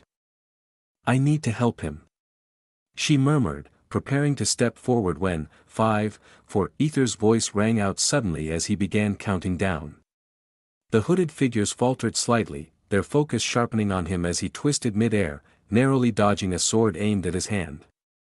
The water knife from the second hooded figure grazed his shirt, missing his flesh by a hair's breadth. 3, 2, 1, ding, your blood has been purified. The paralyzing effect is removed. At the very last moment, Aether caught their hands just as the sword and knife hovered mere inches from puncturing his eyes.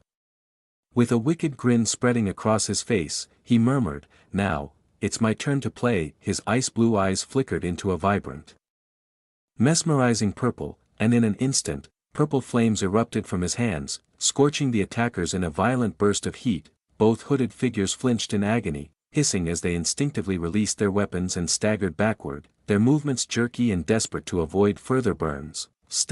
Before they could even process what had just happened, Aether was already upon them. With brutal precision and speed, he grabbed their heads in his firm grip and slammed them into the ground with devastating force. Boom! The earth trembled and cracked under the sheer impact, sending small chunks of debris flying into the air. The first hooded figure, though visibly dazed and disoriented, reacted on pure instinct.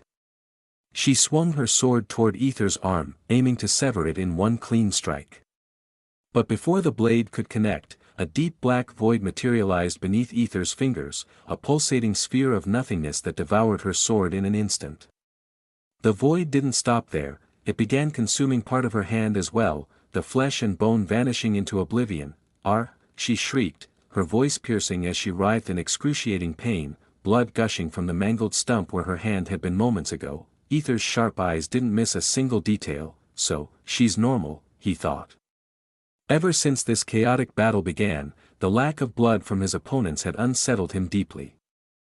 Now, at least, he could be certain he wasn't fighting something entirely beyond his understanding. If you can bleed, then death is just around the corner for you, dear, Aether taunted, his grin stretching wider, turning more sinister just like her. The first hooded figure struggled, her body trembling as she fought to recover.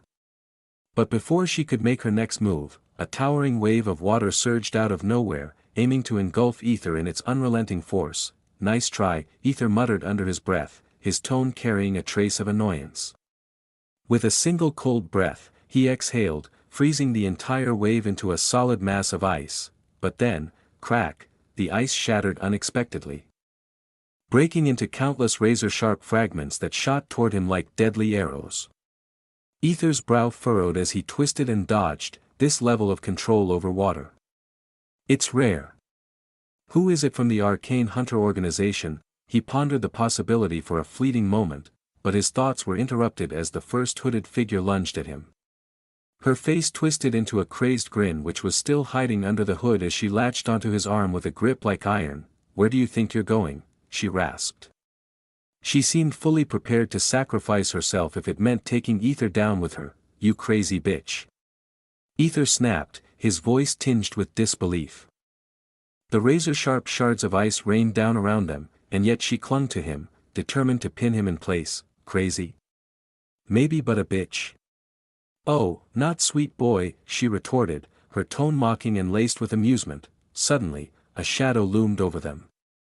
The hooded figure flinched, her gaze snapping upward just in time to see a massive set of sharp, saliva-dripping teeth descending toward her.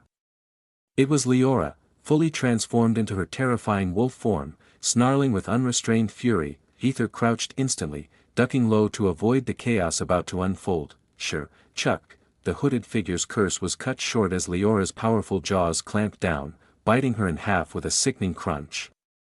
Blood erupted in a violent spray, splattering everywhere as the gruesome remains of her torso slumped lifelessly to the ground. "Yuck." Aether mumbled, grimacing as he wiped a smear of blood off his face. Before he could react further, Leora swept him onto her back with a single, fluid motion, dodging the sharp shards of ice still raining down like deadly projectiles. Thud, thud, thud. "Hold on tight, Aether." Leora growled, Her voice commanding as she zigzagged expertly to avoid the deadly barrage. Aether clung to her fur, his sharp eyes darting toward Arya and Kaelin. They seem to finish their duty, can't let them outshine me. Aether thought, a sly grin tugging at his lips as he scanned for the remaining hooded figure. There you are. He muttered when he finally spotted it, standing atop one of the larger ice shards. Leora, turn right, he commanded. Without hesitation, Leora obeyed, weaving through the chaos with precision. As she moved, Aether slowly stood atop her back, his fingers cracking with blue sparks of energy. Ice began to form around his hands, coalescing into a sleek, deadly spear that glinted ominously. Halt! Leora came to an abrupt stop, giving Aether the perfect opening. He launched himself forward with explosive force, twisting in mid-air to dodge the falling shards of ice. His trajectory was aimed directly at the hooded figure, however, the figure was ready yet. Step. Chuck! Aether's ice spear already plunged deep into the hooded figure's stomach. Cough. Blood spilled, its trembling hands clutching at the spear in a futile attempt to pull it free. Aether leaned in close. Well, your friend's waiting for you in the afterlife. You wouldn't want to keep her lonely, would you? Goodbye, dear, he winked before snapping his fingers. Purple flames erupted from the spear, engulfing the hooded figure in a violent explosion of heat and light. Boom, thud, yay. Melona's cheerful clapping echoed across the battlefield. She clapped enthusiastically like an excited child, her face glowing with pure admiration. Aether turned to her, smirking when her cheeks flushed a deep red. She quickly averted her gaze, her embarrassment written all over her face. Shaking his head in amused disbelief, Aether gave her a theatrical bow. I trust the show was to your liking, my lady, he said, his tone playful and dramatic. Melona's blush deepened as she stammered, unable to muster a coherent response. Just as Aether prepared to retrieve Raven and the others, a weak, pained voice broke the moment. Cough, cough, It hurts, shit. Aether froze, his entire body stiffening as his face drained of all color. Sandra, he whispered, his voice trembling with dread. Chapter 690 check, a woman in angry. Aether blankly stared at Marisandra Naiadia, whose hoodie was slowly burned away from the blast, revealing her face and form beneath. Now everything began to make sense, why Aether had felt her movements so hauntingly familiar and why she hadn't killed him when she had the perfect chance to do so. It all came together, but at the same time, Aether's mind felt like it had completely short-circuited, unable to process or comprehend the chaos unfolding before him. He stood frozen, blankly watching Sandra as she gritted her teeth and carefully pulled the ice spear from her abdomen. Blood spilled out in thick, red rivulets, but with a quick gesture, she froze the wound shut. Slowly, she pulled herself free from the surrounding debris. Her movement steady despite the damage she had taken. Sandra flicked her vibrant purple hair, her misty, enigmatic eyes locking onto Aether's. He was staring at her, wide-eyed and pale, as if he had just seen a ghost from his past come to life. She, too, stared back at him, her expression unreadable. The two remained frozen, gazing at each other in tense silence until, Aether. Arya's voice broke the stillness. She and Kaelin arrived, but the moment Arya's eyes landed on Marisandra, she froze, blinking in shock. Her face twisted into a mix of surprise and anger as she recognized the figure before her. Marisandra, the Empress of the Naiad Empire, Arya hissed through clenched teeth. Her fists tightened. So this was your doing. Sandra finally tore her gaze away from Aether, her attention shifting to the others as if she were only now acknowledging their presence. Ignoring Arya's words, she turned her head toward the massive monster pinned against the wall, unable to move. Her expression grew tired as she sighed heavily, then glanced at the ebon stone nearly uprooted from the ground. With another sigh, she muttered under her breath, well, at least it finished its job. I suppose, what are you doing here? Aether's voice broke through, blunt and flat, as if he were struggling to pull the words out from his throat. His entire body was tense, his mind still reeling as he tried to process the surreal sight before him. Sandra turned back to Aether, her face hardening as her eyes narrowed. I could ask you the same thing, Aether. What are you doing here, of all places? Aether clenched his fists, his jaw tightening. Empress. Sandra's voice exploded like thunder, her shout reverberating through the space, silencing him instantly. Aether's eyes widened, but he didn't back down. "Sandra, tell me, what's the meaning of all this?" Her expression shifted, flickering with pain before it turned cold and unyielding. "Why should I tell you anything? You never told me everything, did you? You kept secrets, and now you expect me to just explain myself to you?" Her glare was sharp, her tone dripping with anger.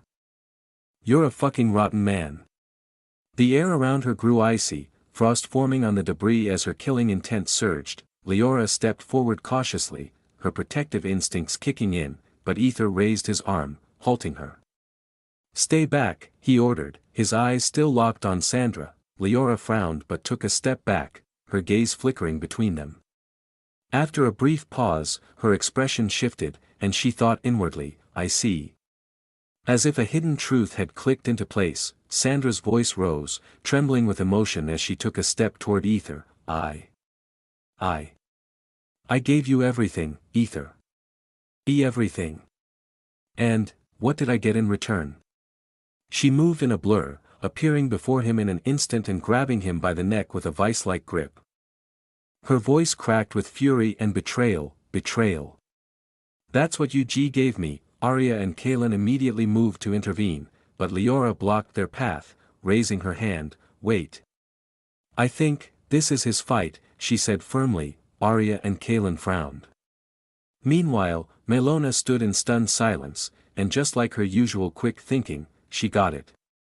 Her mouth slightly open, Aether struggled to breathe under Sandra's grip, but his gaze never wavered. He stared into her eyes, searching for something, anything, that would explain her anguish.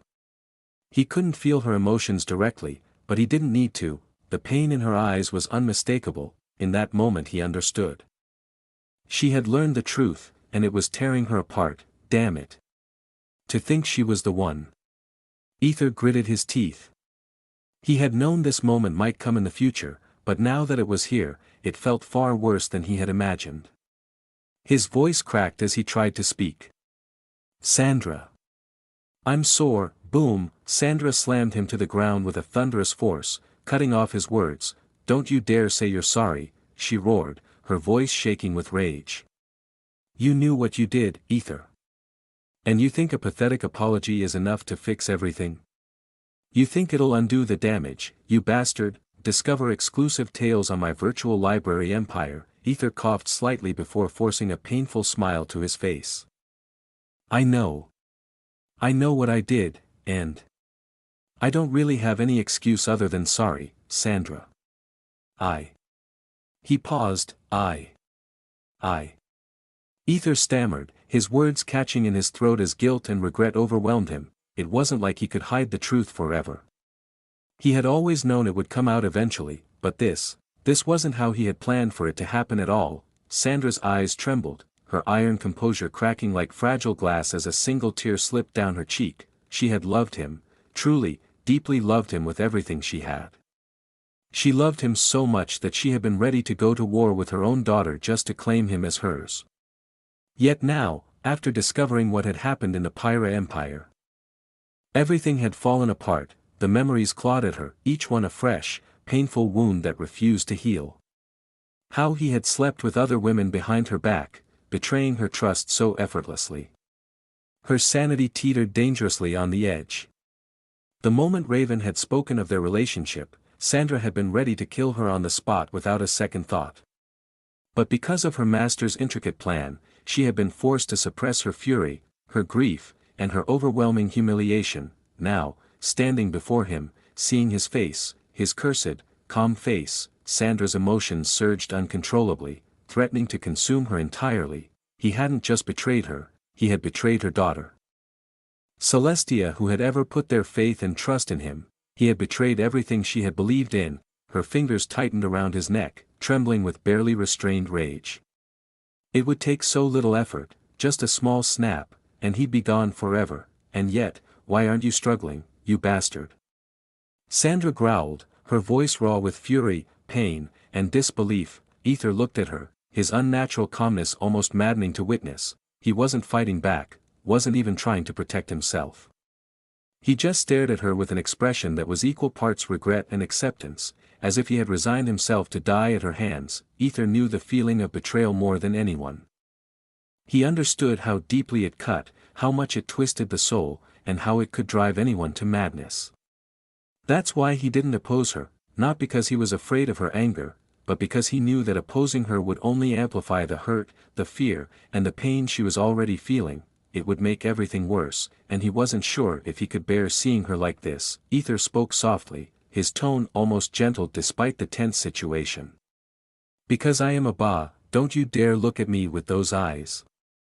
Sandra screamed, cutting him off as she swung him into the wall with full, unrelenting force. Boom, the impact echoed through the space like a thunderclap, cracks spidering out across the wall as Aether crumpled to the ground in a heap. Ever again. Sandra spat, her voice trembling with emotion, her chest heaving as her rage consumed her. You bitch.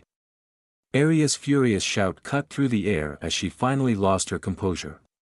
She raised her bow and fired arrows at Sandra, her fury boiling over uncontrollably, but with a single, effortless wave of her hand, Sandra conjured a massive tsunami of water. It surged forward, swallowing everything in its path before roaring toward Arya and the others like a living, vengeful beast. Tisk, Leora clicked her tongue in visible frustration. She grabbed everyone and leapt away to safety, narrowly avoiding the destructive torrent. It wasn't that Leora didn't want to help Aether, far from it. But in her tribe's traditions, it was a man's duty to calm an enraged woman when the conflict stemmed from their relationship. Relationship between man and woman should be sloathed by themselves. Never interfere with them. If another woman interfered, it would only escalate the chaos further and make things worse. All she could do now was hope that Aether could somehow pacify his furious mate before it was too late. Sandra's steps were slow and deliberate as she approached Aether, who was pulling himself out of the wall's wreckage. Dusting off his tattered and torn clothes, he looked up at her. Her eyes, those cold, indifferent eyes that now gazed at him with no trace of warmth, that made his chest ache with guilt. He exhaled heavily, forcing himself to speak. We'll talk about this, Sandra, but first, why don't you let Raven and the others go? Sandra's response was a hollow, bitter laugh that sounded almost inhuman. Ha ha ha, already rushing to protect your mistress, are you? She shook her head slowly, her expression twisting into something dangerous, her eyes gleaming with a dark, murderous rage. You know, she began, her voice low and venomous, I used to wonder about this so-called love that everyone romanticized. I wondered what made it so special, what made people yearn for it so desperately. But now, I understand. Her voice cracked as her hands balled into fists, veins bulging on her pale, trembling skin. Love is nothing more than disgusting lust dressed up in the name of purity. She stepped closer, glaring at him with a mixture of hatred, heartbreak, and contempt. If you want that bitch so badly, then kill me, Aether. Kill me and be done with it, you rotten, disgusting man. Her voice broke on the last words, a single tear rolling down her cheek as her body trembled. Fuck. Aether cursed inwardly as he stared at the broken woman before him. Just when his life had been starting to feel good, everything had come crashing down again in the worst way possible. Fate was indeed a cruel, unrelenting bitch. Chapter 691 Check, a promise to the gods, and mother. I think we need to help father. He seems to be acting strangely, not even fighting back for some reason. Kalen mumbled, his face frozen in shock as he watched Sandra mercilessly beating Aether. The most baffling part was that Aether wasn't even attempting to defend himself or retaliate. Leora bit her lip hard but didn't say anything. She simply stood there, blankly staring at her husband, as if caught in an internal war about what the right course of action should be. Deep down, she knew it was probably best not to interfere. Yet, Sandra's rage was so palpable, so overwhelming, that it was clear she wouldn't listen to reason, let alone to Aether. Mom, is it what I think it is? Arya asked softly, her voice slightly trembling with a mixture of confusion and disbelief. Slowly, the pieces began to fall into place in her mind. Melona inhaled deeply, before nodding. I believe it is exactly what it looks like, she replied, her voice calm but heavy with implications. Arya's lips twitched, her jaw tightening as her expression darkened further. Then why the hell is that thieving bitch attacking him? What gives her the right to lay a hand on him? She growled, her voice dripping with fury. Melona shook her head helplessly. I don't know. Arya clenched her fists, her teeth grinding audibly. Maybe I should step in and end this right now. I'll kill that bitch before she has the chance to harm Aether any further. One stone two birds, she spat, her voice rising with each word. Melona let out a weak, awkward chuckle. Of course, she understood the gravity of the situation. She knew exactly what was happening, but Aether not fighting back was troubling. It wasn't just unusual, it was reckless, and it wasn't going to solve anything. After all, her tribe members were either dead or had turned into monsters. Someone needed to take responsibility for that, no matter who they were. That was supposed to be Aether's role, yet, the situation was murky. If it was Sandra behind all this chaos, then her empire would have to pay the price for her sins. And this time, not even Aether would be able to shield her from the consequences. Meanwhile, fight me, boom, fight me, boom, fight me, you fucking bastard, boom. Sandra's fists continued to rain down on Aether's face, which remained calm, warm, and almost unbothered. It infuriated her even more. She hated that look, that infuriating serenity he carried, and she didn't stop. Punch after punch landed, each fueled by her mounting rage. Yet, despite her assault, Aether's broken voice escaped his bloodied lips, steady and unwavering. I cannot. He mumbled, his face battered and bloody, still wearing that same soft, warm expression. The sight of it made Sandra's heart tremble even more violently, though she refused to acknowledge it. RRHH. Sandra screamed. Frustration spilling from her as she kicked him with every ounce of strength she had. Aether didn't resist. He let the blow send him flying backward until his body slammed into the wall with a sickening thud. Bam! Tears streamed freely down Sandra's face now, a torrent of pain, betrayal, and despair. She never let anyone in her heart after her mother, but Aether somehow managed to stir her insides. And now he had betrayed her. That pain and anguish was too much for her. Why? Why is this happening? Is this karma for betraying Master? Is this what he planned all along? Thoughts spiraled through Sandra's mind, tangling into a chaotic mess that only deepened her agony. Yet, no reasoning, no excuse could soothe the wound she now bore. Instead, it only made her feel as if her grip on sanity was slipping further away. Fuck, that really hurts, Aether thought to himself, grimacing as he coughed up blood. Damn, she's strong. Well, I suppose it makes sense. She's the one who killed not just one chosen one but two. He mused, a faint trace of amusement flickering in his thoughts. He sighed inwardly, knowing there was no way she'd let this go. The situation had already spiraled out of control, and even the infamous word, sorry, wasn't going to work this time. If only he had been the one to tell her the truth. He was sure he could have managed the fallout just like Arya and Selene. But she had discovered it on her own, and now the damage was beyond repair. Arg, what the hell should I do now? Aether wondered bitterly. For the time being, his priority was to rescue Raven and the others. He'd deal with this disaster afterward. Taking a deep breath, he steadied himself and walked out of the debris, his body aching from the beating. His gaze locked on Sandra, who was glaring at him with eyes that promised hellfire and destruction if he dared to come closer. Aether sighed once more. And to think, I believed I'd made some progress with her. He thought grimly before finally speaking. We found Aquilina. Sandra's body stiffened instantly at his words. Her cold, vengeful glare wavered as her expression shifted to one of shock and hesitation. She blinked several times, processing what he had said. He couldn't quite understand why Sandra had joined the Arcane Hunter organization, or why she was even working with them in the first place. But now, seeing her reaction up close, it seemed like she was being forced, compelled to carry out tasks for the Master, the very one who had kidnapped her daughter and was now using that as leverage against her. He concluded that scenario because it seemed like the most reasonable explanation, if not. He fucked up. Damn, that Master really knows how to play his cards, but who the fuck is he? Really? Aether thought for a brief moment, he shook his head clearing his thoughts before pressing on, yeah. I saved her. She's safe in the Void Empire. Dora is fighting against the Master right now, and I'm confident Dora will defeat him and free everyone. So, let's stop this madness, Sandra. You're not their puppet, and you never will be. Your daughter will be no, Aether froze mid-sentence, startled by Sandra's sudden interruption. Her voice was calm, unervingly. Sandra stepped forward, her movements deliberate, almost measured, her expression morphed into something that wavered between sadness and guilt. She will not be fine. No one will save her, she murmured.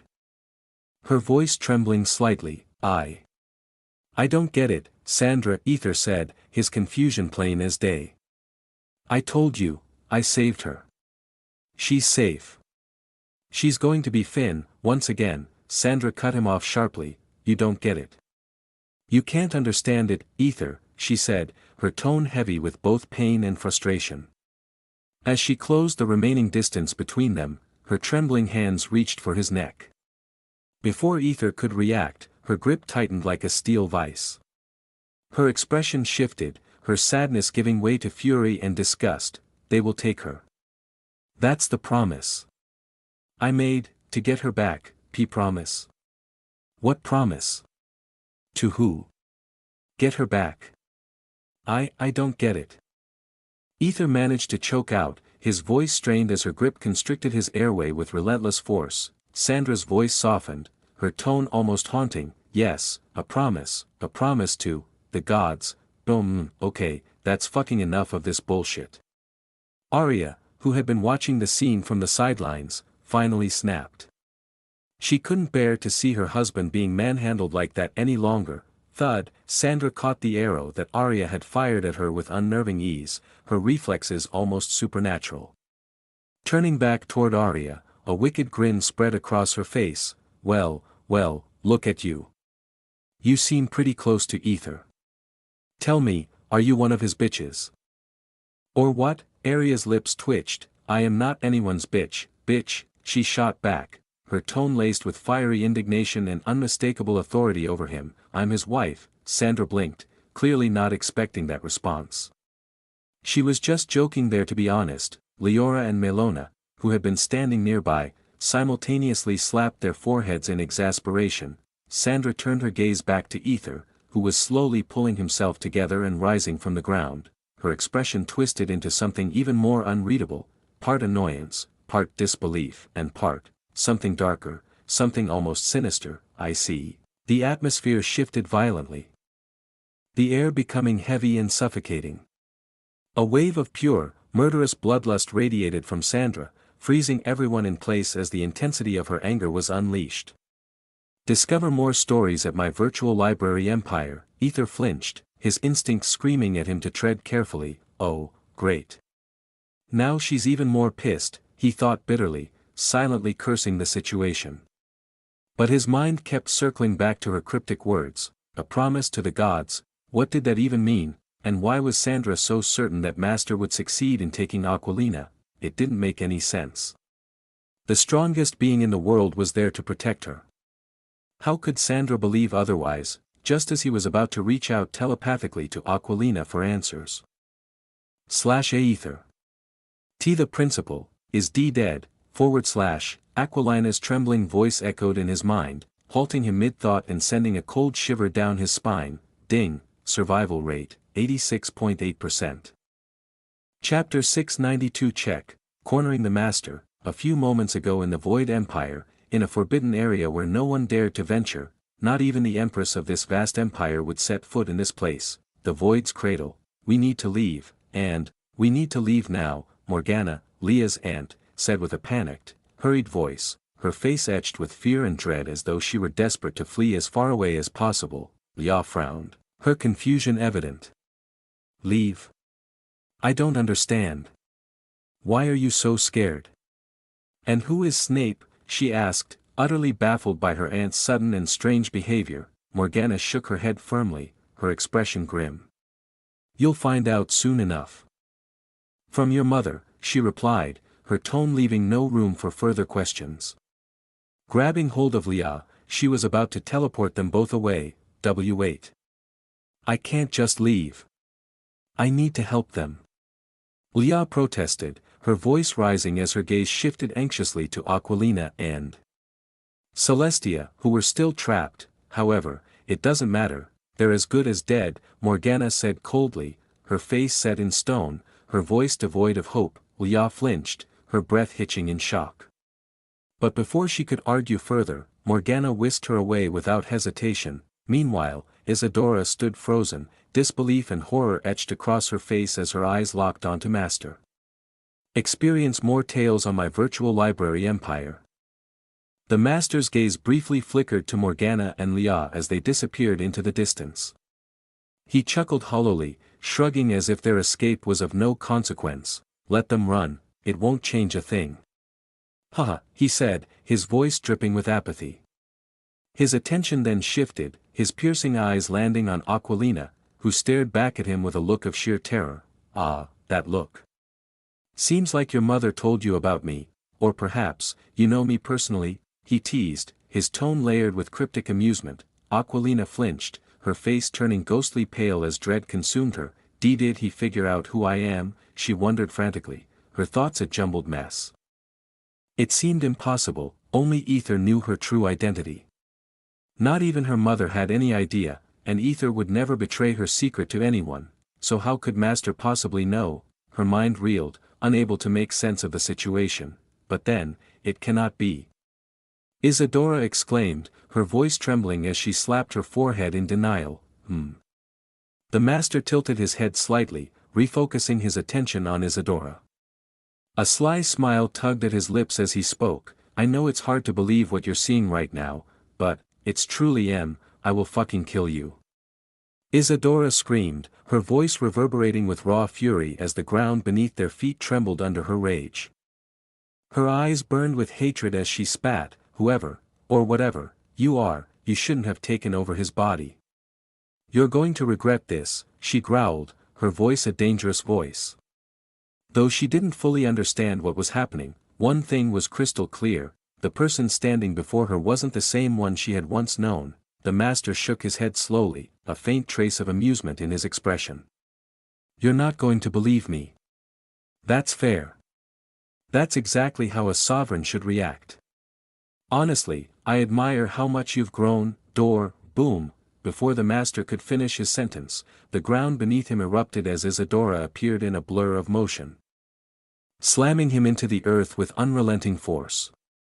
Without hesitation, she unleashed a torrent of flames, pouring her full power into the attack. Puff, Isadora stared blankly at the ground, her face devoid of emotion as she continued to channel her flames, reducing everything in the vicinity to nothing but scorched earth. When she finally stopped, she gazed at the charred ground. It was empty, where the Master's body should have been. You shouldn't be so rough when I'm trying to talk.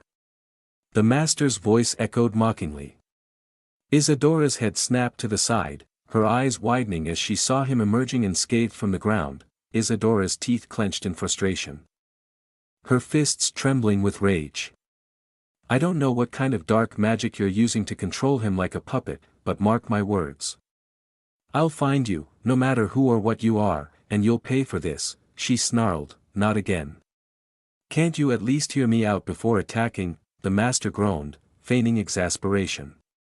At least give me a chance to explain. Mice, puff, thud, while Isadora and the Master clashed. Aquilina shook herself free from her daze, taking a deep, steadying breath. Her hands trembled as she turned her attention to the cube that held Celestia captive. Just need to focus on this. If I can do this, everything will be fine, she whispered to herself. This artifact. I think the way to destroy it is to find a sequence of. Aquilina mumbled, her voice trailing off as her hands softly traced the smooth walls of the transparent cube.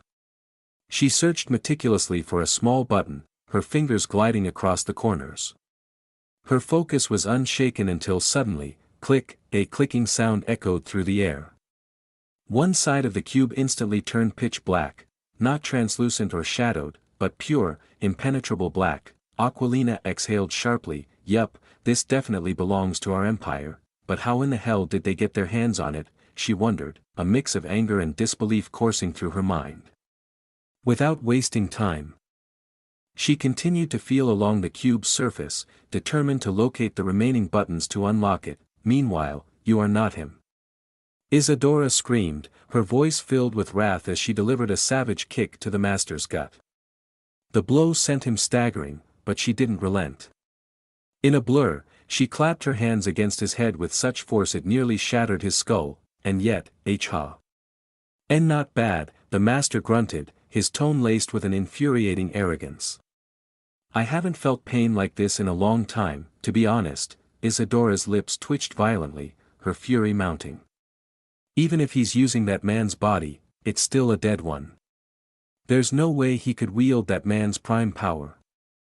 She thought, trying to make sense of the grotesque reality before her. Unbeknownst to her, the master's own thoughts churned. My body is starting to weaken. I can't hold out much longer like this, he realized, his gaze narrowing as it locked onto Isadora. He was fully aware she still outclassed him in raw strength, and time was not on his side. He needed to act decisively before his remaining plans unraveled. You said you wouldn't believe me, right? The master began, his tone shifting to something almost mocking. Maybe it's because I don't bleed. Or perhaps it's because you think my body is being controlled by someone else. That's what's going through your mind, isn't it? He let the question hang in the air. Well then, what about this? He raised both hands simultaneously, palms facing each other. Isadora frowned, her instincts on high alert. But then, her eyes widened in shock as a glowing, pure white sphere began to materialize between his hands. That, holy energy, the master interrupted with a nod, his voice calm but brimming with dark amusement. The white sphere pulsed as it slowly grew larger, the radiant energy illuminating his face. A dead man or a puppet controlled by someone else could never wield this kind of power. Now do you understand? His lips curled into a smug grin as he flicked the sphere toward Isadora. Isadora froze, her eyes locked onto the approaching sphere. Holy energy, she thought, her disbelief paralyzing her for a moment. It was a sacred form of arcane energy, reserved for those of pure heart and divine connection, saintesses and archpriestesses. Manipulating it without permission from the gods was impossible and punishable by divine wrath. For the master to wield it meant something. Snapping out of her thoughts, Isadora clenched her fists, shaking her head violently. Enough of this nonsense, she growled, clapping her hands together. A powerful shockwave of air blasted toward the white sphere, colliding with it and creating a dazzling, white explosion, but Isadora wasn't done. In an instant, she appeared behind the master, her movements swift and deadly. A guttural scream tore from the master's throat as Isadora ripped his right arm clean off. Without hesitation, she incinerated the severed limb in a burst of fire. Her attacks were relentless. She punched his face with unrestrained force before tearing off his left arm and burning it to ashes as well. Her hands flickered, glowing faintly as she muttered under her breath, "Arcane." Something invisible shimmered in her grasp. Her origin weapon, Slash, in one swift, precise motion, she slashed the master cleanly in half. The cut was so flawless it left no room for error. The two halves of the master's body collapsed to the ground, his insides shifting grotesquely. And yet, not a single drop of blood spilled from his lifeless form. Isadora's chest heaved as she stared at the bisected corpse. Her voice was steady, "Whoever you are, I will find you," she vowed, her expression a mask of cold fury. She spat on the smoldering remains and ignited them into flames before turning on her heel and marching toward Aquilina. However, she didn't notice the faint, convulsive movements from the master's body behind her, nor the flickers of unnatural life that still lingered as the fire consumed him. Chapter 693. This is how one should make their checkmate with false check. "Can you open this?" Isadora asked, her tone flat and indifferent as her sharp eyes lingered on the cube holding Celestia captive. Aquilina flinched slightly, her focus shifting between Isadora and the burning remains of the master's bisected body. She inwardly sighed, brushing off the unease curling in her chest, before replying, "Well, the keys are actually built into the cube, but finding them is no easy task." Her hands moved methodically across the transparent surface, searching for the remaining buttons. Isadora gave a soft nod, her gaze drifting toward Celestia, who remained within the confines of the cube, oblivious to what was happening outside. Her voice softened, almost as if speaking to herself. "Where is Aether?" Aquilina stiffened, caught off guard by the question. With a nervous cough, she quickly fabricated an excuse. "Oh, of course, what else would you expect from a servant?" He bolted the moment things got dangerous. Isadora's pink heart eyes narrowed slightly as she studied Aquilina. The latter shifted uncomfortably, clearing her throat to change the subject. "So, this is your real form, huh?" Aquilina asked, her tone laced with curiosity as she took in Isadora's appearance, Isadora scanning their surroundings, her movements calculated and vigilant. "You could say that," she murmured, her voice guarded. Aquilina raised a brow, genuinely intrigued. "Then why hide it? Is it because you're the last of your kind?" Isadora's fox ears twitched at the question. "Not because of that," she replied evenly, her voice tinged with a hint of weariness. "It's a bloodline ability, something personal."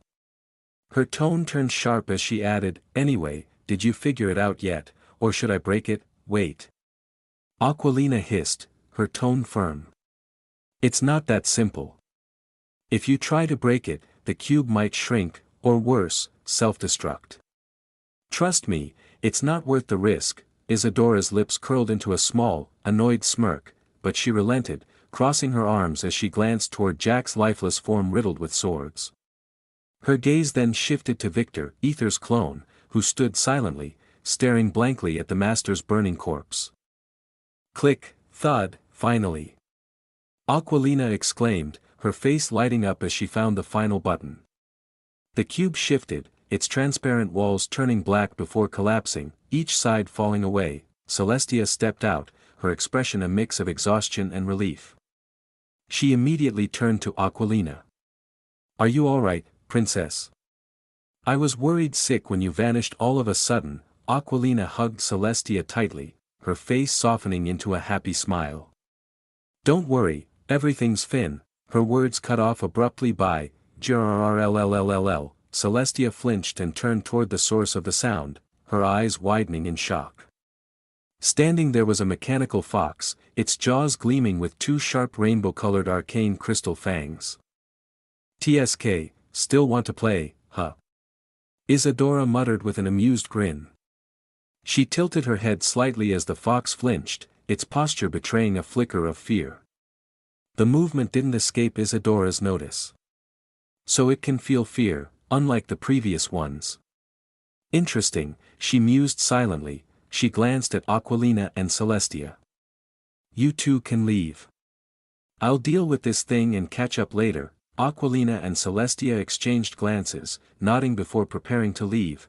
"But no one leaves," a chilling, raspy voice echoed from nowhere, cutting through the air. "Tang." Isadora instinctively moved, her body reacting faster than her mind as she blocked a sword that had appeared seemingly out of thin air. Her eyes narrowed as she recognized the sword. "Origin weapon, you."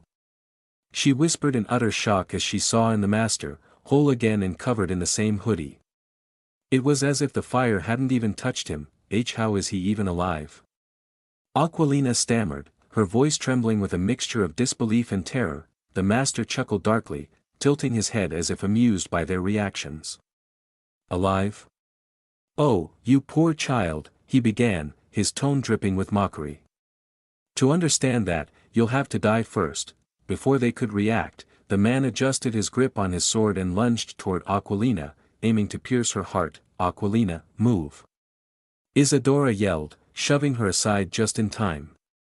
Her body pivoted defensively, and her sharp eyes locked onto him. "You need to deal with me first," she snapped, her fists clenching tightly. "There's definitely something wrong here," she thought, her heart racing. Her eyes flicked toward the weapon he held, that origin weapon. "It could kill me easily." "Fuck, you two, leave this place." "No," she commanded sharply. "Chuckk." The sickening sound of steel meeting flesh cut through the air. Everyone froze, their breaths caught in their throats. Slowly, their eyes shifted to the source of the noise. The master's sword had pierced through someone's neck. Victor's neck. Tisk, the master clicked his tongue in annoyance. With a sharp tug, he pulled the sword free, blood spraying onto the ground. "I can't believe he sacrificed himself for you," he said with derision. "The blade was meant for you, Isadora. But here he comes, playing the martyr at the last second." However, what stunned everyone even more was the realization that Victor's wasn't killed by Master Rather. There was another, T2. Isadora gasped, her voice betraying her disbelief as her eyes darted between the two identical figures. "How is this possible? Don't tell me." "It's because I cut him." Aquilina, though visibly shaken by the bizarre turn of events, showed no concern for Victor's apparent sacrifice. To her, Victor was no body. On the other hand, Celestia's breath caught in her throat. Her heart lurched at the sight of Victor's crumpling form, until his body began dissolving into mist. Relief washed over her as she realized he was just a clone. Fascinating," the second master remarked, his tone dripping with curiosity as he watched Victor's dissipating form. "Jrrrllll, shit." Celestia cursed, narrowly evading the sharp claws of the mechanical fox lunging for her. Its rainbow arcane crystal fangs gleamed under the light, each swipe a near miss. Aquilina rushed to her side, drawing her swords in an attempt to slice through the beast. But despite her efforts, the blade skidded harmlessly off its impenetrable surface. Leaving no marks, the second master, observing Victor, chuckled softly. "So that was just a fake," he mused, his voice almost amused. "Interesting. I wonder what secrets he was hiding." His eyes shifted to Isadora, who remained frozen in place. Instead of worry or pain, her expression was one of pure, stunned disbelief. "Ah, so you already knew him, didn't why?" the second master continued. Puff. Before he could finish, Isadora's fist connected with the first master's head in an explosion of raw power. His skull shattered under the impact, fragments scattering as his headless body collapsed to the ground. Thud. "Enjoy more content from my virtual library empire, fucker." Isadora snarled through clenched teeth. Her chest heaved, her fists trembling at her sides. Even though Victor was just a clone, the sight of him dying before her eyes had nearly pushed her to the brink of madness. A single thought plagued her mind: what if it had been the real Aether? She took a shaky breath, forcing herself to focus. "I need to retreat," she thought. This enemy was unlike anything she'd faced before. She had no clues, no leverage, and no idea what other tricks he might have up his sleeve, and most of all he acting like someone she knew, which was not possible. The priority now was to get out of here alive. "With Aquilina and Celestia, both of you come to M, thinking of running away already?" The master's voice interrupted her. His tone was unsettlingly calm, almost approving. "That's actually a wise decision. Knowing nothing about your enemy, retreating is the best option." Isadora's fists clenched tighter as she prepared to attack and make her escape. "But then, just like you ran away before, abandoning her," the master's voice turned sly. "If I can't win with power," the master mused with a sly grin hidden beneath his hood, "then I'll win with manipulation." "What do you mean?" Isadora demanded, her voice shaking slightly as her guard faltered. "Oh, of course, you've forgotten her, haven't you?" The master's voice was venomously sweet now. "She meant nothing to you, after all. You never saw her as anything more than a healing potion. Did you?" At his words, Isadora entirely frozen, but then her heart sank, her body stiffening. Memories she had buried deep clawed their way back to the surface. Isadora's breath hitched, her eyes widening in pure horror. "Why you?" "Indeed, as I said before, it's me. Dora. It's really me. Your Master Snape," he said, his voice now turning softer, warmer, as if trying to comfort her. Isadora shook her head, still refusing to acknowledge what he had just said. Those words, they were only meant for her and the real Master Snape, but even so, she refused to accept the truth.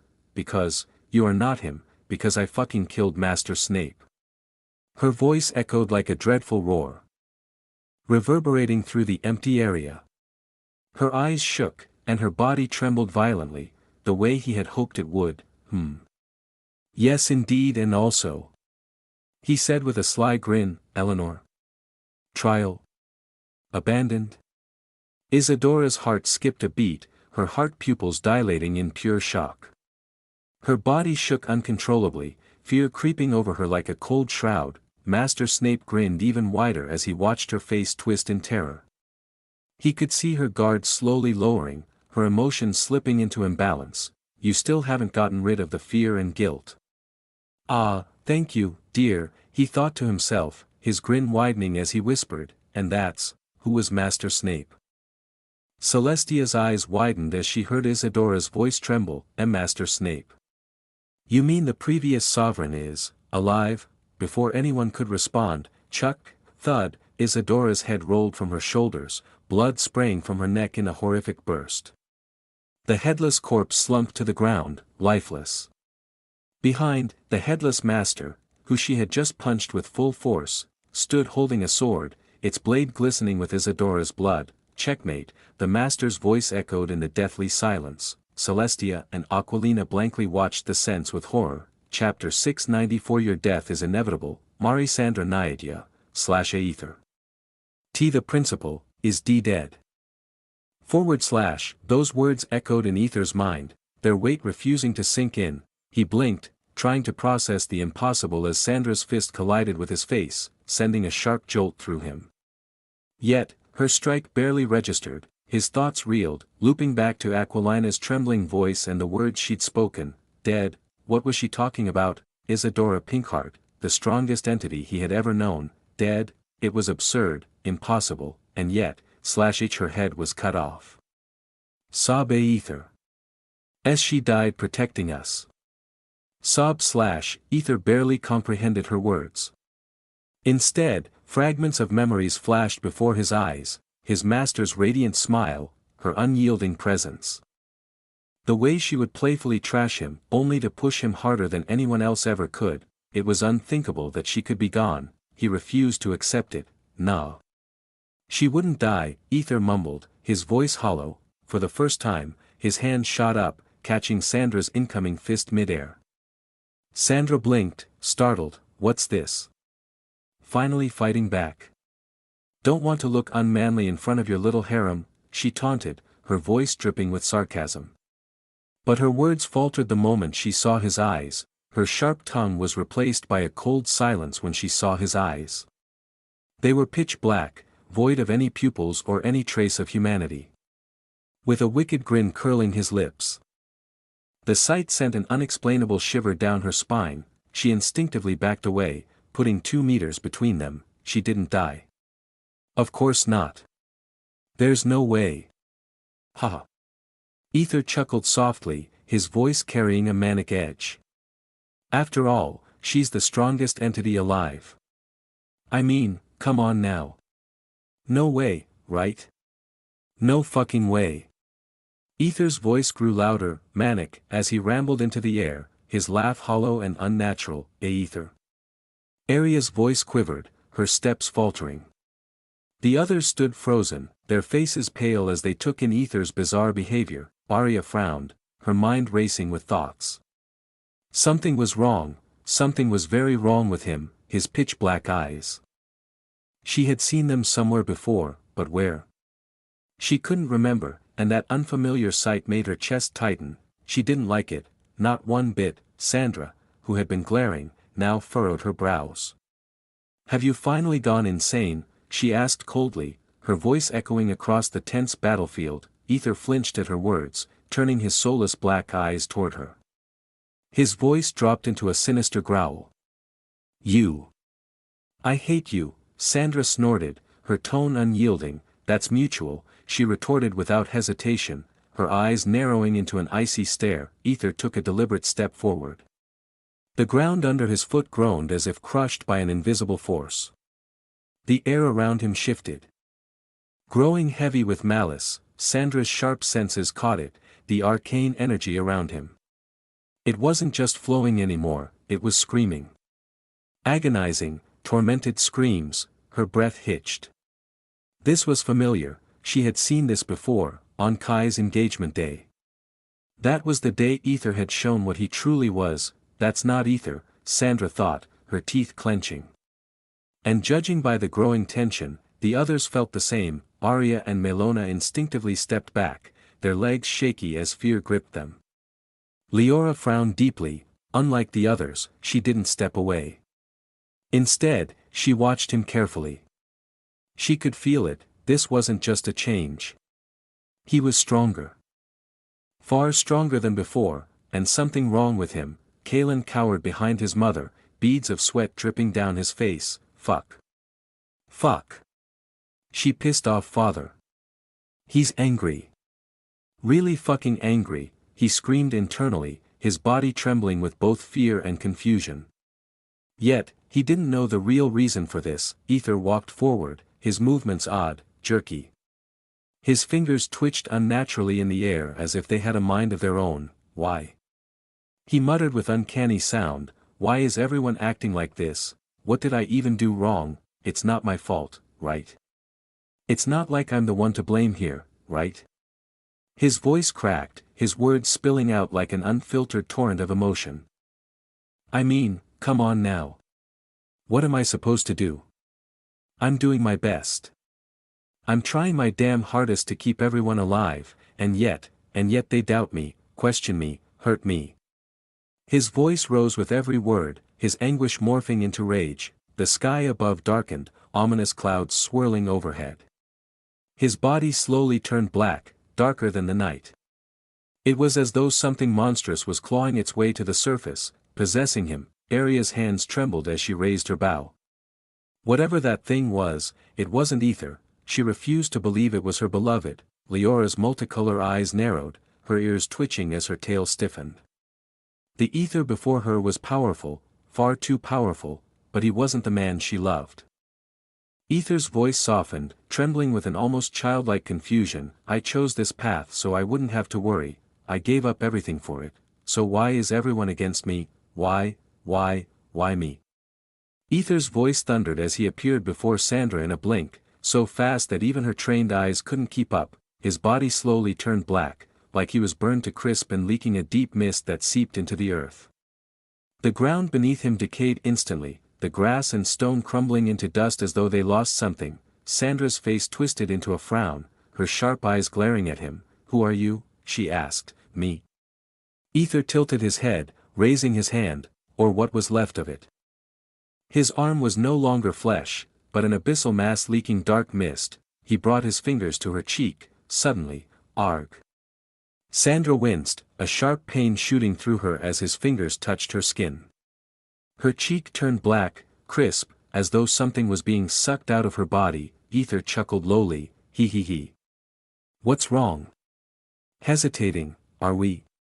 That's not like you, not like before. When you slit my throat without a second thought, Sandra froze. She didn't understand what he meant. What throat? What moment? Her brows furrowed in confusion. What was he talking about? Then his blackened eyes scanning her face before shifting to the others. Arya and Melona flinched under his gaze. Stepping further back. Their thoughts echoed in unison. That's not Aether. Then, his attention shifted to Leora, and a wicked smile stretched across his face. Oh. My dear darling. His voice oozed with unsettling affection. Despite his affectionate words, Leora stiffened, her instincts roaring in protest. That love, whatever it was, felt wrong. Twisted, not possessive or love. Something more twisted, like possession or slave maybe. She did get it, but. Her lips curled into a snarl as she took a defensive stance, her tail lashing behind her. Sneering, she spat back silently in her mind. That is not my husband. Aether chuckled as if reading her thoughts before turning to Kaelin, who trembled visibly behind his mother. For a moment, Aether's gaze lingered on him, but then he ignored him entirely. Kaelin sighed in relief, though for some reason, being ignored felt like a slap in the face. Aether just smiled before turning to trembling Kaelin, who was hiding behind, and ignored him, though Kaelin sighed in relief at the same time. He felt insulted for some reason. Suddenly, Chuck, Sandra's eyes widened in utter shock as blood gushed violently from her mouth. She staggered back, looking down in disbelief at the gaping, grotesque hole in her stomach. Black mist curled ominously from her wound as Aether slowly retracted his mist-shrouded hand, gripping something glistening wet and crimson. her inner organs still faintly pulsating. Your insides feel good, it's making me hard," Aether murmured darkly, his wicked grin widening as he admired his gruesome prize.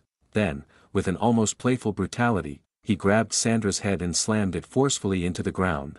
Boom! The entire caved village trembled violently under the sheer force of the impact. The ground beneath them cracked and buckled, further caving in.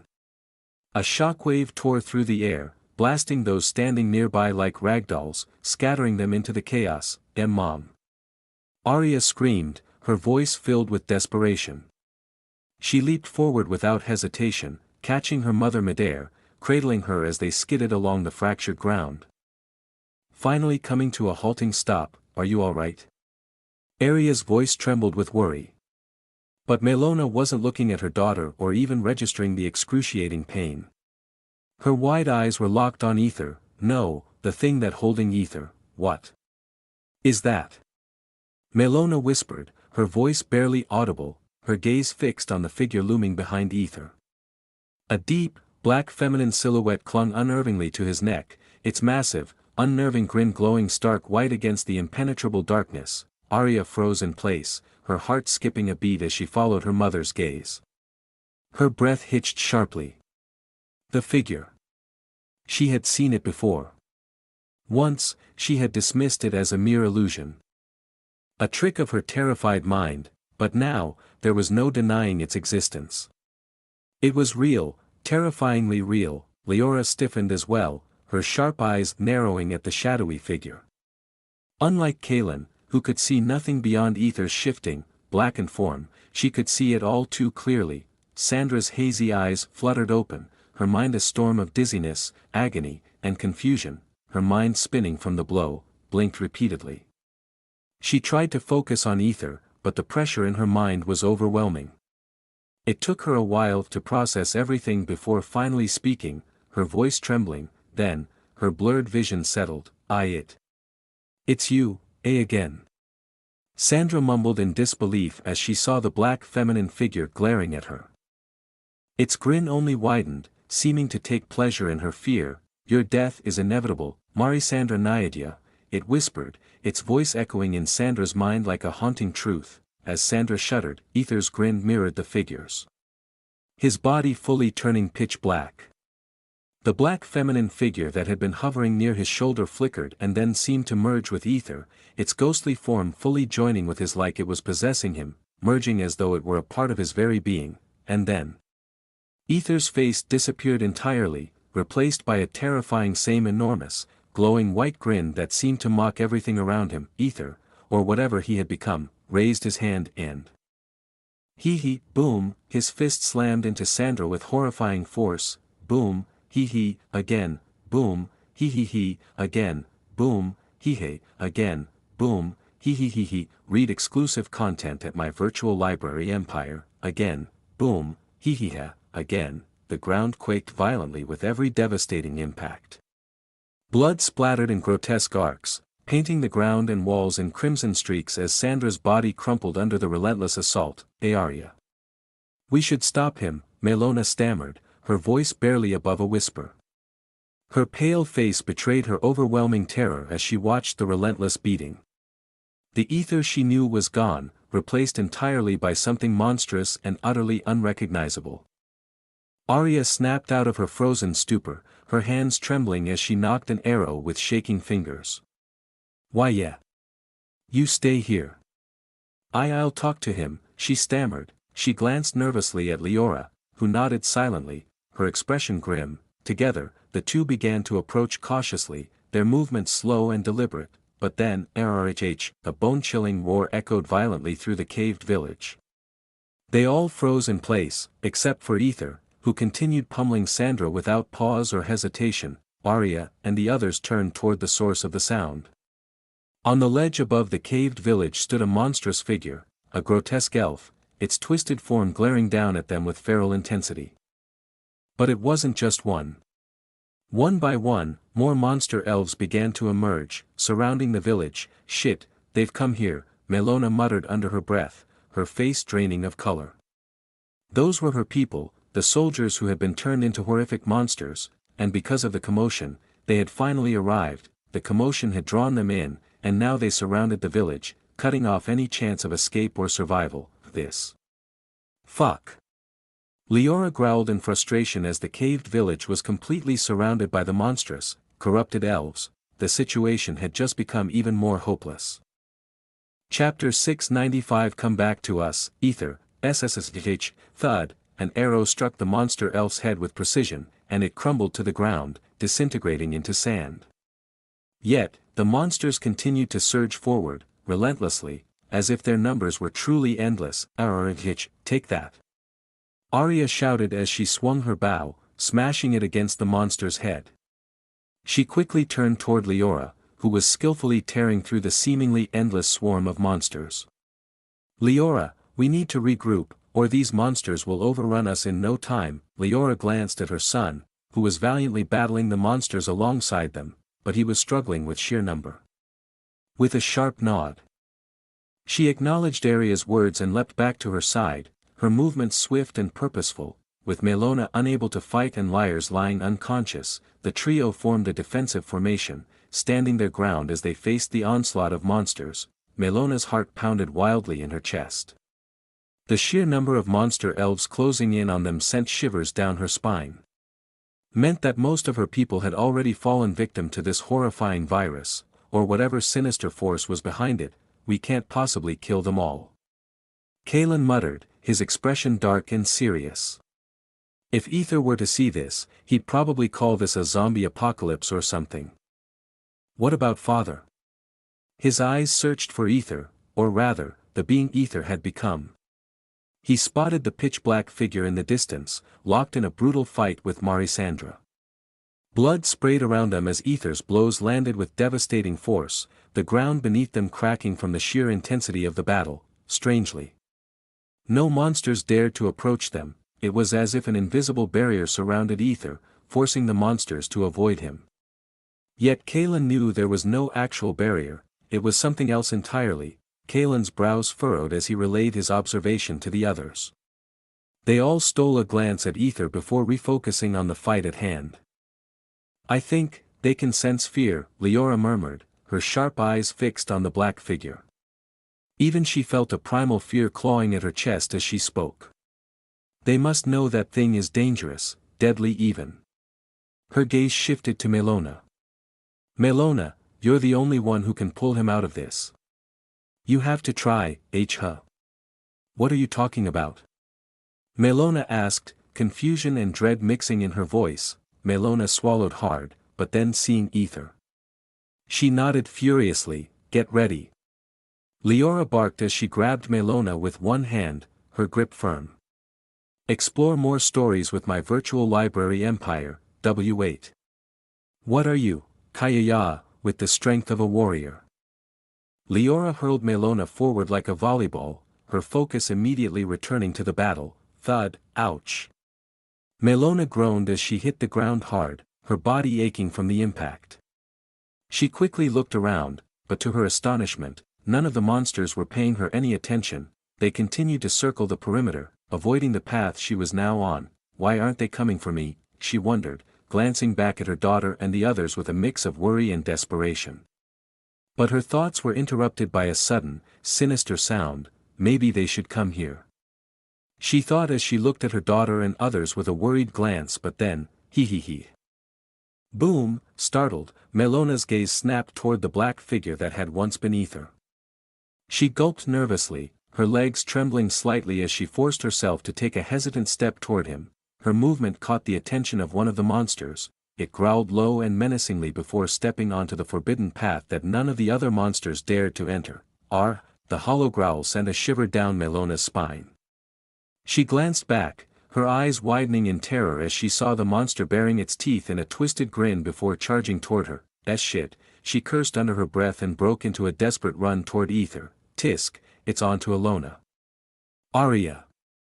Leora hissed, her tone sharp as she called out to Arya. Arya immediately knocked an arrow, her hand steady despite the chaos. She was about to release it when another monster lunged at her, forcing her to pivot and slam her bow into its snarling face. Fuck these bastards. Arya growled, her frustration boiling over as more monsters swarmed around her, preventing her from taking a clear shot at her target, Mom. Arya's voice cracked with desperation. It wasn't that she doubted her mother's abilities, Melona was the one who had taught her how to fight, after all. But ever since her mother had lost everything for Aether, her powers had diminished, leaving her vulnerable, meanwhile, whether by chance or cruel fate.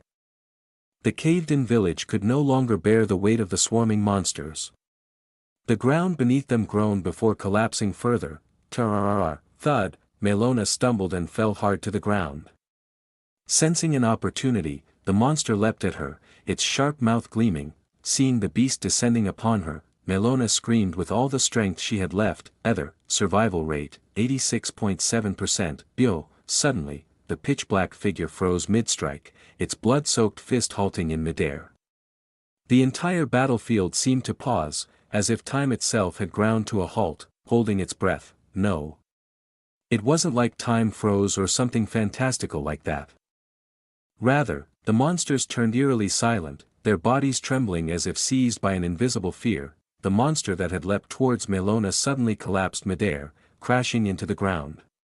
Before Melona could even process what had happened, another monster lunged at the fallen one and every single monster in the area swarmed the fallen one, tearing it apart piece by piece while it was still alive.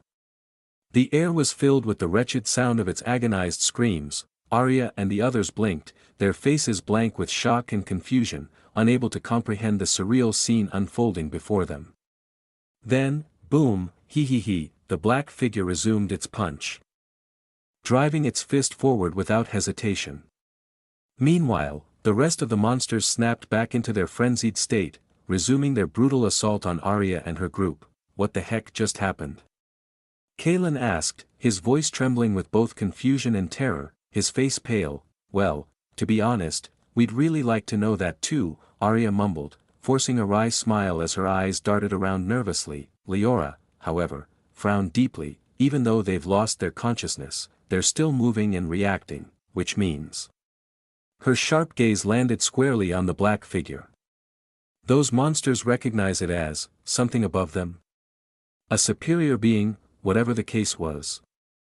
One thing was clear, Melona was safe. For now. Melona exhaled heavily, mustering her courage as she stepped towards the black figure. Aether, it's me, Melona. Please, talk to me. What happened to you? Are you alright? Her voice wavered with concern and fear, but there was no response. The figure only continued to punch mercilessly, as if caught in a trance. Melona's heart sank further as her gaze fell on Sandra. She wasn't even sure if Sandra was still alive. The sheer brutality of the scene made it hard to believe anyone could survive. Hesitantly, she raised her trembling hand, trying to touch Aether's shoulder, but then, "Don't you dare touch me with your filthy hands." "Woman," a voice growled, deep, guttural, and venomous. It wasn't Aether's voice, but something far darker speaking through him. Survival rate, 86.6%, Melona's knees buckled as an overwhelming, suffocating pressure pressed down on her. She gasped for air, her breath hitching painfully. Aether, it's me. Please, look at me. Why you're hurting me? Aether. Her voice cracked, desperate, but her words, none of it reached him. His mind was consumed, his focus solely on Sandra, punching her over and over again, as if deriving some twisted enjoyment from it. Even then, Aether, can you hear me? Are you alright? Celestia's telepathic voice echoed through Aether's mind. He flinched at the sound but didn't stop, his fists still relentlessly hammering down. Have you completely lost your mind? Her tone was sharp as if she already knew what had happened. Unlike the others, Celestia had always been by Aether's side, like a shadow, both metaphorically and literally. She understood his every move, his reactions, better than anyone. Sigh. What's done is done, Aether. But listen to me. If you don't act now, you're going to lose the princess too. Do you hear me? You will lose her too, she said, not knowing the situation here. Survival rate, 86.4%, the pitch-black mist that enveloped his body began to dissipate slowly as if retreating. Yet Aether's fists didn't stop. They kept slamming into Sandra with brutal force, but then, suddenly, Celestia's voice shifted, tinged with urgency and fear, Aether. Master Snape. He's placing Sovereign's head on the ebon stone, but, something's wrong. He looks confused. Whatever plan he had wasn't working properly. I don't know what's happening, but listen, Aether, you need to do what you can to save the others. You're the only one who can. I know you can do this, / survival rate, 85.4%, as her words echoed in his mind, the crushing pressure on Melona's body disappeared. She collapsed to the ground, panting heavily, her face drenched with sweat. She looked up at the black figure. Still raining punches on Sandra, though the force behind them seemed to lessen. Sensing an opening, Melona took a deep breath, steeling herself. Without hesitation, she stepped forward and wrapped her arms around him in a tight embrace. Hugging his back, survival rate, 84.4%, Aether froze mid-punch. Melona's body began to darken, the areas where her skin touched his turning pitch black, and searing pain shot through her. Yet she bit down hard on her lip, suppressing her cries. Her voice trembled but remained steady as she whispered, It's okay, Aether. Don't worry about me, I'll be here for you, no matter what, we all will. We'll always love you. No matter what you've done, no matter who you think you've become, and Sandra, she loved you too. She only did this because she was hurt because you didn't tell her truth, and because she cared so much about you, so please, stop hurting yourself like this. Come back to us, Aether. Come back to me. I just want to see my beloved son-in-law again. Her trembling fingers gently ruffled his hair as tears welled up in her eyes. Survival rate, 83.4%, the massive, sinister white grin plastered across Aether's face vanished, revealing his own face beneath the darkness. His body remained pitch black, and his eyes still glowed ominously black. The monsters. Sensing the shift, turned their attention toward Aether. Arya and the others watched, wide-eyed, as the monsters, which had been avoiding the circular path, suddenly growled and stepped inside, their wicked grin spreading wider. The monstrous elves advanced toward Aether, their primal instincts seemingly overriding everything else. It was as if, with their king weakened, they now sought to destroy him. To Arya's shock, the monsters ignored her group entirely, their focus entirely on Aether. What's happening now? Kaelin asked with a confused expression. Chapter 696 Marisandra Naiadia, seduced, but at what cost, Aether? We need to leave now. Melona mumbled, her voice trembling as she clung tightly to Aether's back. Her eyes darted frantically toward the monsters slowly advancing toward them. Melona's body had almost turned a deep, eerie black. The pain was unbearable, yet she kept her composure as if it were nothing more than a minor inconvenience, though Aether seemed silent, not moving, his body however still entirely pitch black. His clenched fist was suspended in the air. Sandra, on the other hand, was completely unconscious, broken and weak. Mom. Arya cried out. Fear gripped her as she tried to move, she even attempted to fight the monsters, slashing at them in vain, but they ignored her completely.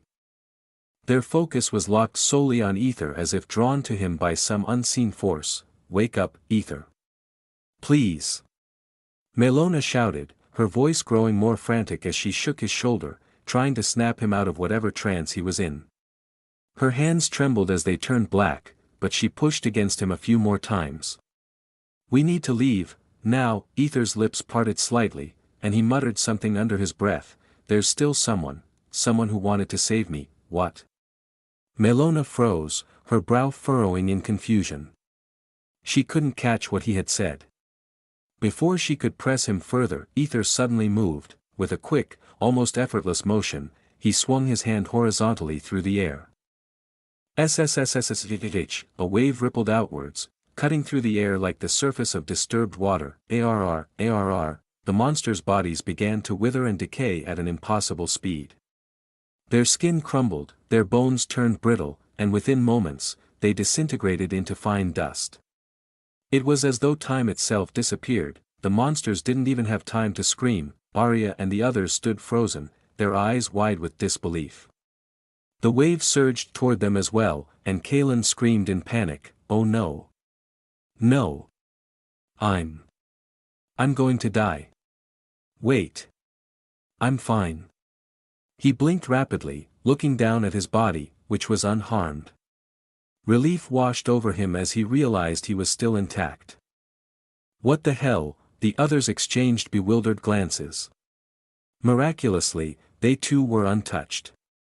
However, every single monster had been reduced to dust, even the grotesque abomination that had been stuck on the wall moments before. "Sheshwoosh, your journey continues on my virtual library empire." A gentle breeze swept through the area, carrying the remnants of the battlefield into the air. The dust swirled around them, the silence was deafening as everyone tried to process what they had witnessed. It wasn't just death, it was as if the monster's very existence had been erased by time itself. Their bodies decayed in mere seconds, leaving no trace of their former forms. But then silence was broken, "Be blood of an Aether," by a trembling voice.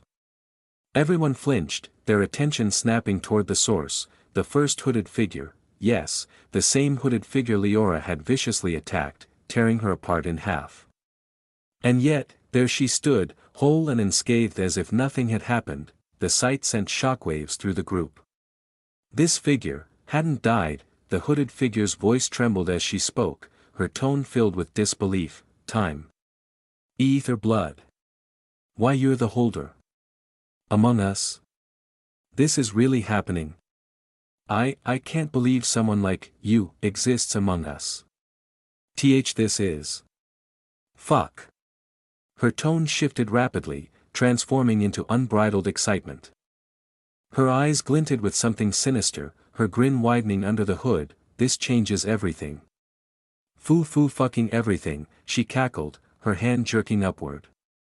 Two thin-bladed swords materialized in her grasp, her voice dropped, becoming deadly serious. "Now, it's time to take you with me. Alive or dead, foo. Either way, the master will be shut your fucking mouth, darling." Aether's voice cut through her happiness. The hooded figure froze, her body stiffening as Aether's pitch-black eyes locked onto her with an intensity that was both authoritative and affectionate. She blinked, startled. What did you just call me? Darling? Do I know you?" She tilted her head, her tone shifting to one of confusion.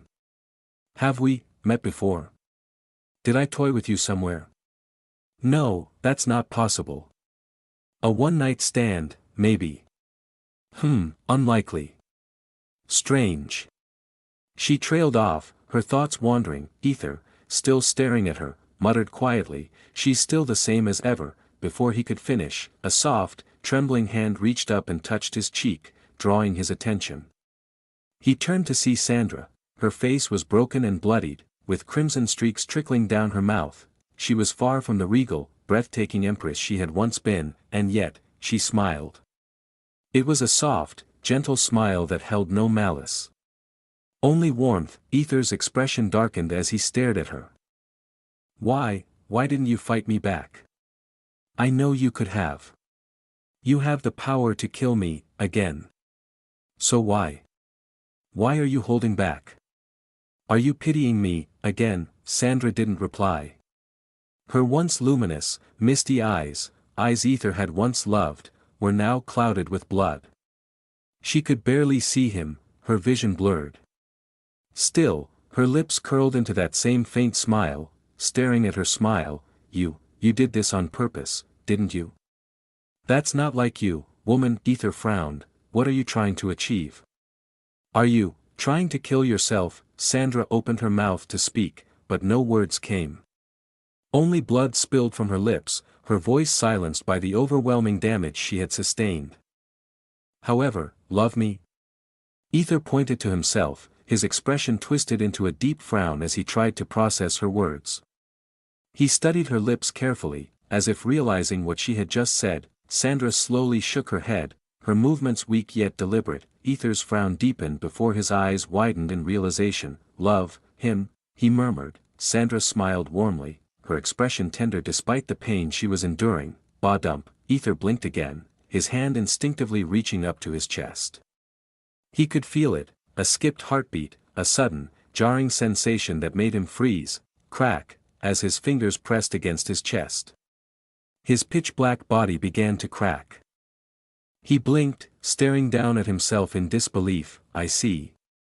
He whispered, his voice barely audible. Crack, crack, web-like fractures spread across his entire form, glowing with an intense, pure white light that seeped from the fissures. The light grew brighter and brighter until, puff, Aether's blackened body burst into countless particles, scattering like shimmering dust. His original body emerged from beneath the darkness, restored and whole once again.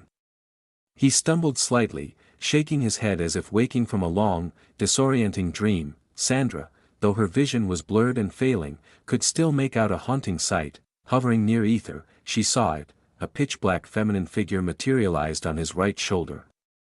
Its enormous, sinister white grin gleaming. But that wasn't all. On his left shoulder, a pure white feminine figure appeared, bearing a massive black grin. Both figures wrapped their arms around Aether's neck possessively, leaning in close.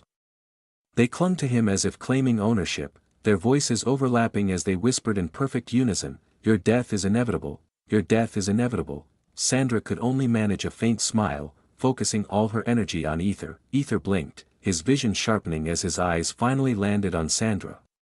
His expression shifted instantly, pure horror. Everyone sighed in relief seeing Aether finally came back. However, what? He stammered, his voice cracking with panic.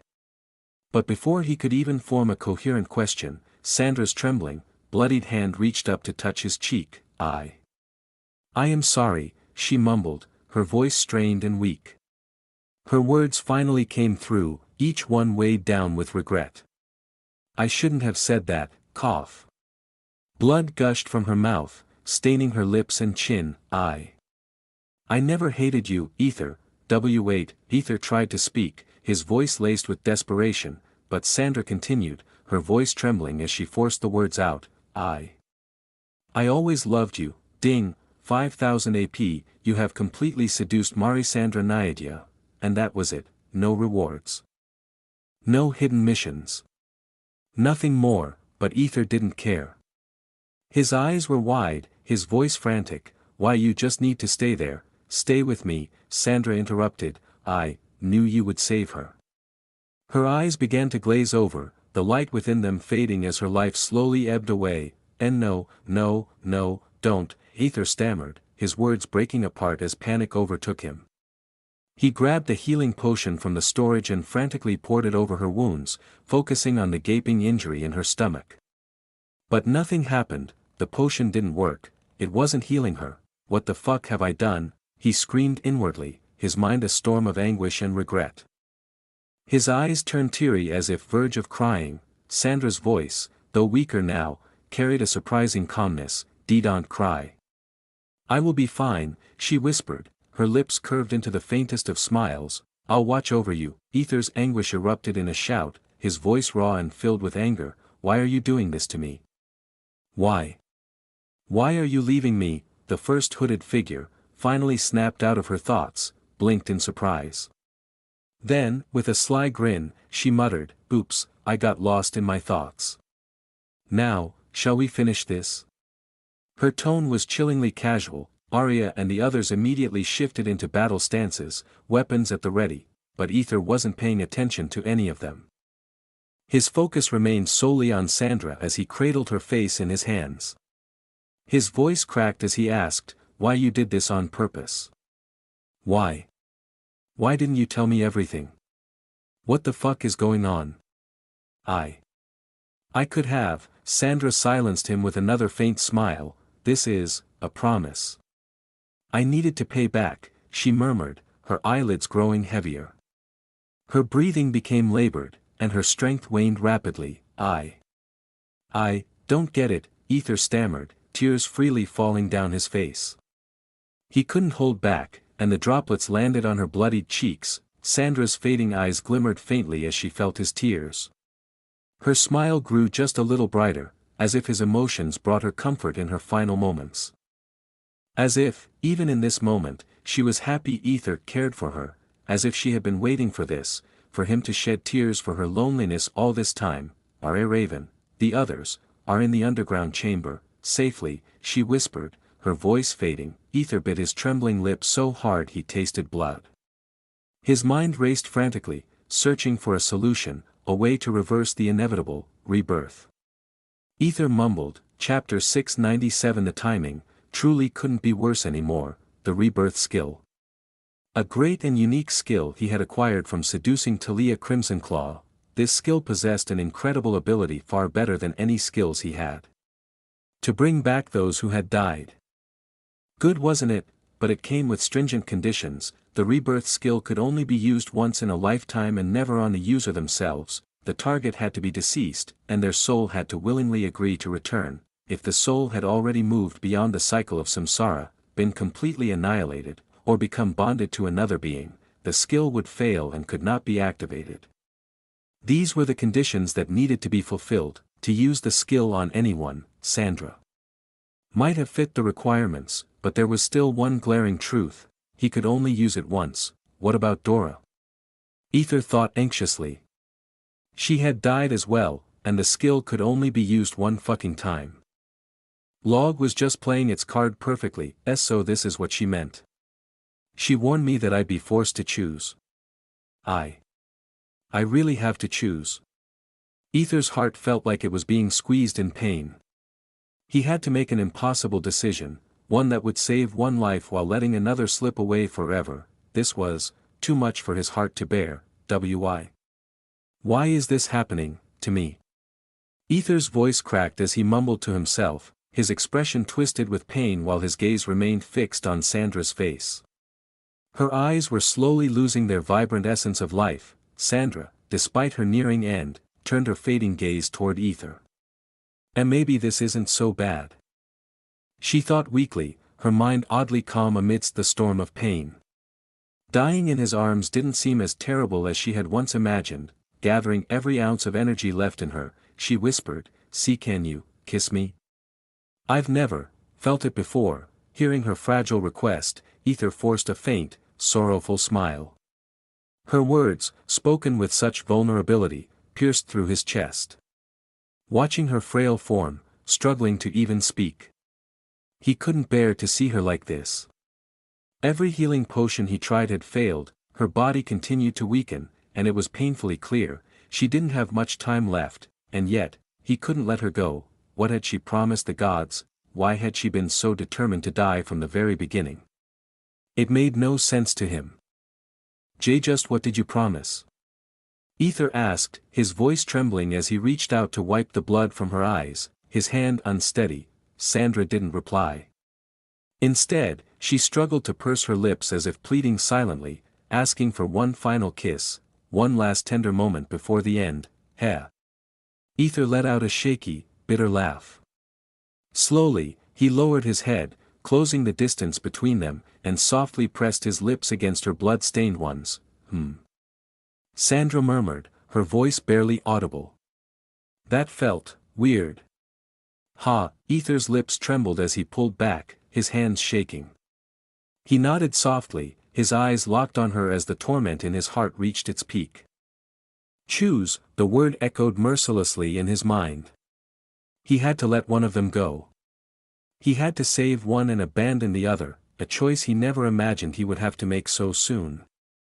Logically, the decision was clear: he should save Isadora. She was the strongest, the most valuable ally, someone who could help both Aether and the empires that about faced dangerous. Yet, his heart echoed against the cold logic in his mind. Now everything made sense. The warnings from his log, the constant reminders to stay away from Sandra, to avoid becoming close to her or her affection. The log had foreseen this moment. It had known that when the time came, Aether would be forced to choose. The time when he would have to decide between Isadora and Sandra. If only he had heeded the warnings, if only he had ignored Sandra from the start. He wouldn't be tormented by this unbearable choice, he would have known exactly who to save without hesitation, and yet, they had both become irreplaceably important to him. Now he was paying the price for his actions, for the bonds he had forged. The warnings had been clear, and still, he had fallen for her, he had desired her. Wanted her in his life, call it whatever anyone wanted, love at first sight, lust, infatuation, it didn't matter. Deep down, Aether knew, he had liked her from the very beginning, before anyone else. For the misty purple eyes that looked at him directly, Sandra, clinging to her final breath, spoke softly, as she is, wonderful, kind, lonely.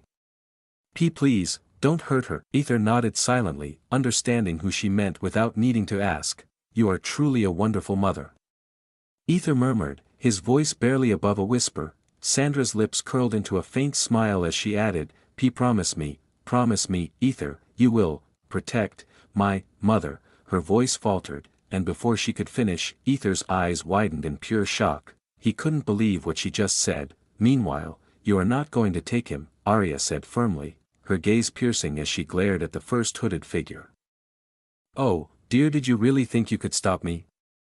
The hooded figure replied with a haughty tone, her sword glimmering dangerously, I did once, so. Leora grinned, her lips curling into a confident smirk before she transformed into a wolf. With a burst of speed, she lunged forward, aiming to tear into the hooded figure, once again. She moved so fast that even Arya couldn't keep up, however, like a snap, the hooded figure severed Leora's jaws with a single, precise stroke, as though she were faster than anyone could comprehend, but it didn't end there, as Arya's eyebrows rose in pure shock, the figure had already moved. In a flash, she was standing right before Arya and Arya's hand was sliced clean off, falling to the ground like butter under a hot blade. Discover exclusive content at my virtual library empire, you. Kaelin roared furiously, stepping forward to attack the hooded figure. But before he could even swing, she had already passed him. Kaelin blinked in confusion, his movements halting as he looked down. A gaping wound had appeared in his chest. Thud, he collapsed to the ground, blood gushing from his mouth as his lifeless eyes stared into nothingness. Melona, who stood behind Aether, froze, her face a mask of horror when she saw the figure defeat them in mere seconds. Look at that expression, darling, I just love the fear in your eyes. The hooded figure purred, her tone dripping with amusement, you didn't really think I'd finish you all off so quickly, did you? Oh no, that would be far too boring. I prefer giving you hope, and then snatching it away. Watching you drown in despair, now that's exciting. She laughed maniacally, her voice echoing as if mocking their hopelessness. Aether. Melona called out weakly, her voice trembling, but Aether didn't respond. His eyes were locked onto the lifeless body on the ground, Sandra's motionless body. Oh my, she's dead. And here I thought she was tough enough to kill a chosen one. The hooded figure said in a tone laced with mockery. Her gaze flickered to Aether. Her smile widening. Maybe you're even more dangerous than I first thought. In an instant, she appeared behind Aether, her twin swords poised to pierce straight through his back and into his heart. No. Melona screamed, moving faster than she thought possible. She hugged Aether from behind, shielding him with her body. A sharp, searing pain shot through her as she felt the sword penetrating her back. But then, it suddenly stopped, Melona's brow furrowed in confusion. She turned her head slightly to look back, her heart pounding as she realized the hooded figure's sword had halted mid-strike, as though frozen in time. However, it wasn't time. Drip, survival rate, 82%. Melona flinched hearing a dripping sound, turning her face back toward Aether. Her eyes widened in pure horror when she saw a water knife stabbed deep in his neck. Aether. She mumbled, her voice shaking as her mind struggled to comprehend what had just happened. The knife, it was held by him. By Aether himself. No. Arya screamed, her voice filled with rage and disbelief, ignoring her own pain. Leora howled in agony, her cry distorted by her broken jaw. www. The hooded figure, unfazed, pulled the half-penetrated sword from Melona's back and sneered. What a pity, she said with mock disappointment. I couldn't kill him, but no matter. She shrugged casually, as if the chaos she had caused was no more than a game. No one had given him the choice he wanted, so Aether made the only choice he could. To bring back both of them, his eyes rolled back as his body went limp, collapsing to the ground, but then, oh. Shit, fucking shit. What the heck? Aether, you need to see this. The principal is fucking alive. Oh my god. I imagine, / Aquilina's frantic voice echoed in his mind, cutting through the haze as Aether's last thought surfaced, thud, his body hit the ground, motionless yet, he felt he was sinking, as if his consciousness were sinking on the ground like water drop, falling from on the ground. Falling deeper and deeper, like plunging into a vast ocean, survival rate, 83.5%, ding, activating. The one and only Aether. Chapter 698. The choice he made, it was the only one he could make. It's not like Aether had never thought of other choices. His mind had raced through countless possibilities, each more desperate than the last, as he tried to come up with a solution to save both of them, but, no matter how hard he thought, no matter how many scenarios he envisioned, the outcome remained the same. In the end, he would have to lose one to save the other. That was a fate Aether could not escape, no matter how much he wanted to believe otherwise, no matter how strong he became, no matter how powerful his abilities made him, he had to face reality, and that reality was this: he was not some hero out of a story who could save everyone. Nor was he a villain who could burn the entire world just to save his beloved. This wasn't some grand tale with a happy ending. This was raw, unrelenting reality. He was not omnipotent, nor was he omniscient. He was just an ordinary guy with a strange, burdensome ability, just like the prophetess had said before. No one could have everything, Aether. Not even him. That was reality.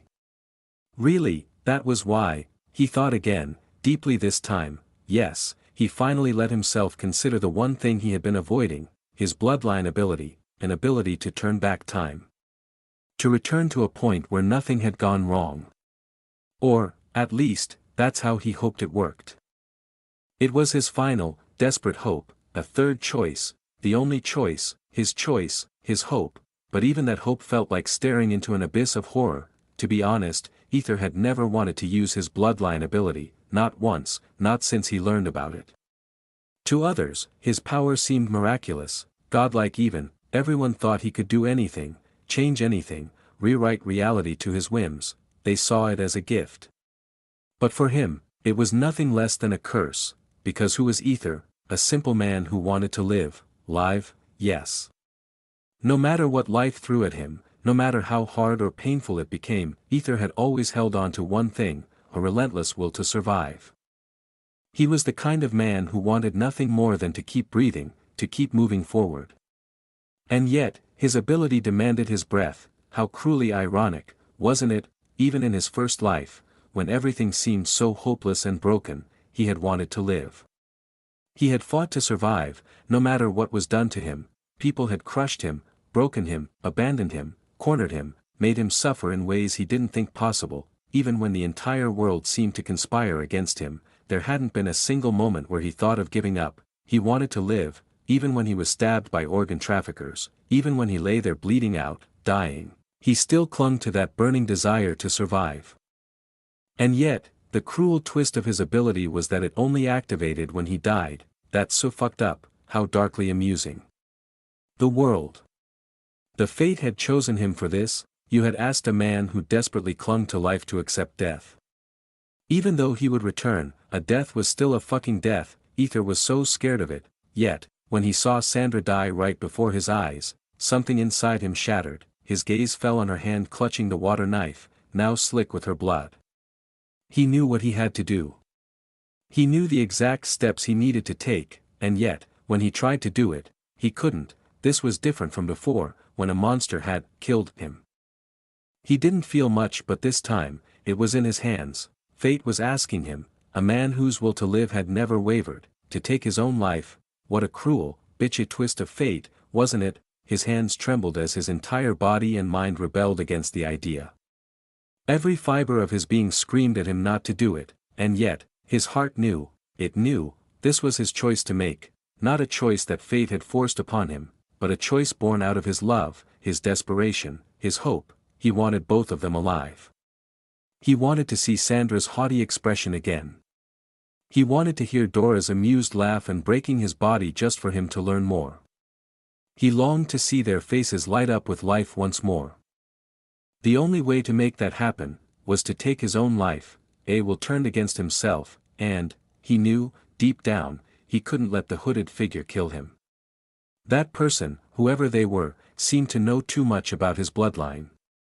If they had a countermeasure against his ability, this could all be for nothing. He could not let her kill him. With that thought, Aether took a deep, shaky breath. His gaze lingered on Sandra's pale, motionless face. "Yeah, that's too much pain," he mumbled under his breath. Then, chuck, the blade plunged into his neck, his eyes rolled back as his body went limp. He felt something inside him crack, a break so profound it was beyond his comprehension, as if his soul break or whatever. As he collapsed to the ground, his final thought echoed faintly, I will, save them, but then, oh. Shit, fucking shit. What the heck? Aether, you need to see this. The principal is fucking alive. Oh my god. I imagine, / Aquilina's frantic voice echoed in his mind, cutting through the haze as Aether's last thought surfaced. CK, survival rate, 83.5%, ding, activating. The one and only Aether felt his body submerging, sinking into deep water. The weight of his choices seemed to dissolve as his body became weightless, free, like a water, and then, amusing, isn't it? An ethereal voice suddenly echoed through the stillness. Aether's eyes slowly fluttered open, his vision blurred at first. He focused and saw a bright, almost blinding white figure floating above him, its body and face glowing as though made of pure light. His voice, weak but certain, escaped his lips. Mother, the ethereal figure let out a soft laugh. Mother, Indeed, my child. I am the mother of everything, except you, of course. The figure flowed downward, a look of mild surprise crossing its features as she realized Aether had recognized her instantly. Without a doubt, Aether let out a dry chuckle before glancing around. He was still submerged in the vast, suffocating emptiness where nothing existed, except for her. "Where am I?" he asked, his voice echoing into the void while drowning like in water. A place where nothing is supposed to exist. Her tone was tinged with a strange uncertainty, as if she herself was unsure of the answer. Aether gave a soft smile. "Then what about us? Aren't we here?" She turned silent. He shrugged casually and asked, "Mind telling me if I made the right choice?" He didn't care much for her answer, but it was always amusing to test her patience and see how far he could push. This time, however, she responded in a gentle, almost wistful tone, "There is no right answer. What you chose is the answer. And every answer has its consequence." Aether frowned slightly. It wasn't the words themselves that bothered him, though they stung more than he cared to admit. No, it was her gentle tone, so different from her usual demeanor, that set him on edge. Odd. He muttered, narrowing his eyes. "Why aren't you trying to persuade me?" She tilted her head. He pressed on, "Whenever we meet, you never waste an opportunity to get into my head. It's always something like, 'Come to mother's embrace and rest for entirety,' or whatever manipulative crap you come up with. But now, you're quiet." "Why?" At that, the mother chuckled softly. "Oh. You mean that, haha." Her laughter trailed off as her voice took on a serious, "Because, the time has come for you to meet him." Aether's frown deepened, confusion. Him? Who? Before he could press her further, black, shadowy dark hands materialized out of the void. They writhed like living tendrils, latching onto his body with an unrelenting grip. Tisk. Aether clicked his tongue in frustration as he felt himself being pulled downward, deeper into the suffocating darkness. The mother watched him vanish into the abyss. "You," she murmured, her voice cold and calculating. Then, her gaze hardened as she continued, "Now, everything is going to change. I'll need to alter my plans again. TSK, how annoying." So annoying. This is why I hate irregulars. TSK, I should have killed him myself. TSK, these annoying laws and contracts. TSK.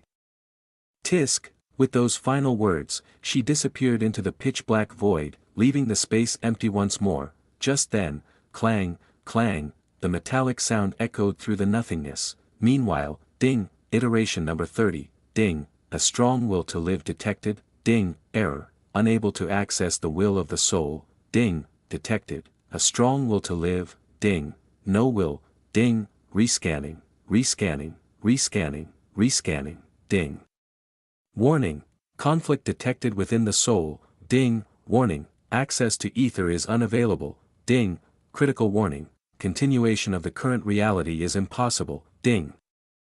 Request, total reset initiated, restarting from the beginning, ding, request, searching for the next redplasm, error encountered, ding, request, permission to revert to iteration number 27, ding, request denied, ding, request, permission to revert to iteration number 27, ding, request denied, request denied, request denied, request denied. Request denied by hashtag. Reason, current ether deemed unviable. Recommendation, full reset required, ding, request, permission to revert to iteration number 27, ding, request denied by hashtag. Error. Stay updated via my virtual library empire, ding. Overriding the permissions. Under iteration number 27's influence, overriding the contract parameters. Under iteration number 27's influence, rewriting the LOG. Under iteration number 27's influence, access deny error, critical arrow, ding, processing interrupted, ding, initiating iteration number 27, when Aether's eyes fluttered open, he found himself standing amidst a vast, desolate expanse. The ground beneath him was a barren, reddish-brown wasteland, the air was thick, permeated with the unmistakable stench of blood and decay. As far as the eye could see, there was nothing but death. What the hell? Aether whispered, his voice laced with shock and disbelief, but then, someone still alive? A emotionless cold voice echoed, made Aether flinch, turning back. A menacing black figure stood. Its form exuded an aura of pure malice, and in its hand, it clutched a lifeless body. Chapter 699. What the F ___ is going on here? SSSSSHHCZZ. A breeze flowed through the heavy, blood-soaked air, permeating the ground where only dead bodies lay in piles, thousands, perhaps even millions of them, scattered across the brownish land now drenched in crimson. In the midst of the devastation stood one solitary figure. A presence so commanding, so overwhelming, that it seemed to draw in all light and hope, leaving only an ominous shadow. This menacing figure was clad in deep black armor, its surface lined with jagged, threatening edges and intricate runic engravings that pulsed faintly with an eerie crimson glow. From the armor's many gaps, black mist spilled like living shadows, writhing and twisting. The armor bore scars from countless battles, slashes, dents, and scorches, yet it radiated an unyielding malevolence. In one hand, it held the bloody, lifeless body of someone who had long been drained of life. Aether's breath caught in his throat, a shiver racing down his spine as his eyes locked onto the figure. Fear gripped him. Cold and paralyzing, it wasn't just the figure's appearance that terrified him. No, it was the aura, the suffocating, oppressive darkness that emanated from it. It was far more than Isadora or any others he ever encountered. The darkness clawed at his very soul, as if warning him not to take another step closer. Though the helm obscured the figure's face, through the narrow slits, faint glimmers of icy blue light pierced the shadows, cold and unfeeling. SSSSHHCZZZZ. Suddenly, the bloody corpse in the figure's grasp shriveled and crumbled into nothingness, disintegrating like dry leaves caught in a windstorm, as though its time had simply expired. The figure let out a low, indifferent hum, its attention shifting slowly to Aether. Those glowing eyes seemed to pierce through him. Aether frowned deeply. He didn't know who, or what, this figure was, but there was something disturbingly familiar about it. A connection he couldn't explain, one that clawed at the edges of his consciousness. Number 28, the figure murmured, its tone flat yet carrying a weight that sent a chill down Aether's spine. Then, as if speaking to itself, it muttered again, so, the clock strikes. My time has come, you can see me? Aether asked, his voice low but tinged with confusion. I thought I was just seeing memories again, like before. His frown deepened as he studied the figure. That emotionless tone, those strange, detached reactions, why did they feel so unsettlingly familiar? The figure didn't answer immediately. Instead, it seemed to study him, its glowing eyes scanning him from head to toe. Aether shivered under the intensity of its gaze, goosebumps prickling his skin as if he was naked before the figure. Unique, the figure finally muttered, its voice carrying an almost reluctant acknowledgement. You are, indeed special, Aether blinked. Then, like a spark igniting in his mind. His eyes widened in horror as he whispered, why you're the one who killed Sandra, aren't you? The words trembled out of him, laced with disbelief and dread. It wasn't just an accusation, it wasn't as though Aether made a habit of blaming others for his own actions, but that moment, that horrifying, soul-wrenching moment when he'd lost everything, when Sandra was taken from him, he had felt something he couldn't explain. It was like his body wasn't his own. His emotions had been a chaotic mess, his very essence restrained, yet his body moved on its own, as if controlled by someone, or something, else. At first, he thought it was the arcane or some other entity interfering to save his ass or whatever. But now, standing here, facing this figure, hearing its words, and feeling its suffocating presence, he knew. This figure was the cause of it all. Rage flared in Aether's chest. His hands clenched into fists as he hissed through gritted teeth, are you one of the entities that controlling me? If so, why the fucking hell killed her? It's all because of you, you bastard. You're the reason she's gone. He stepped forward, his voice rising with each word. You fucking killed her, he lunged, his body trembling with fury, but before he could even lay a finger on the figure. But weak, the figure murmured, as if finishing a thought left hanging. The words dripped with disdain, its glowing eyes narrowing slightly, there was disgust and annoyance. Aether froze, his lips twitching with frustration. Motherfucker, he cursed silently. His teeth grinding audibly. He couldn't hold it in anymore. You arrogant bastard. Did I ask you to hurt her?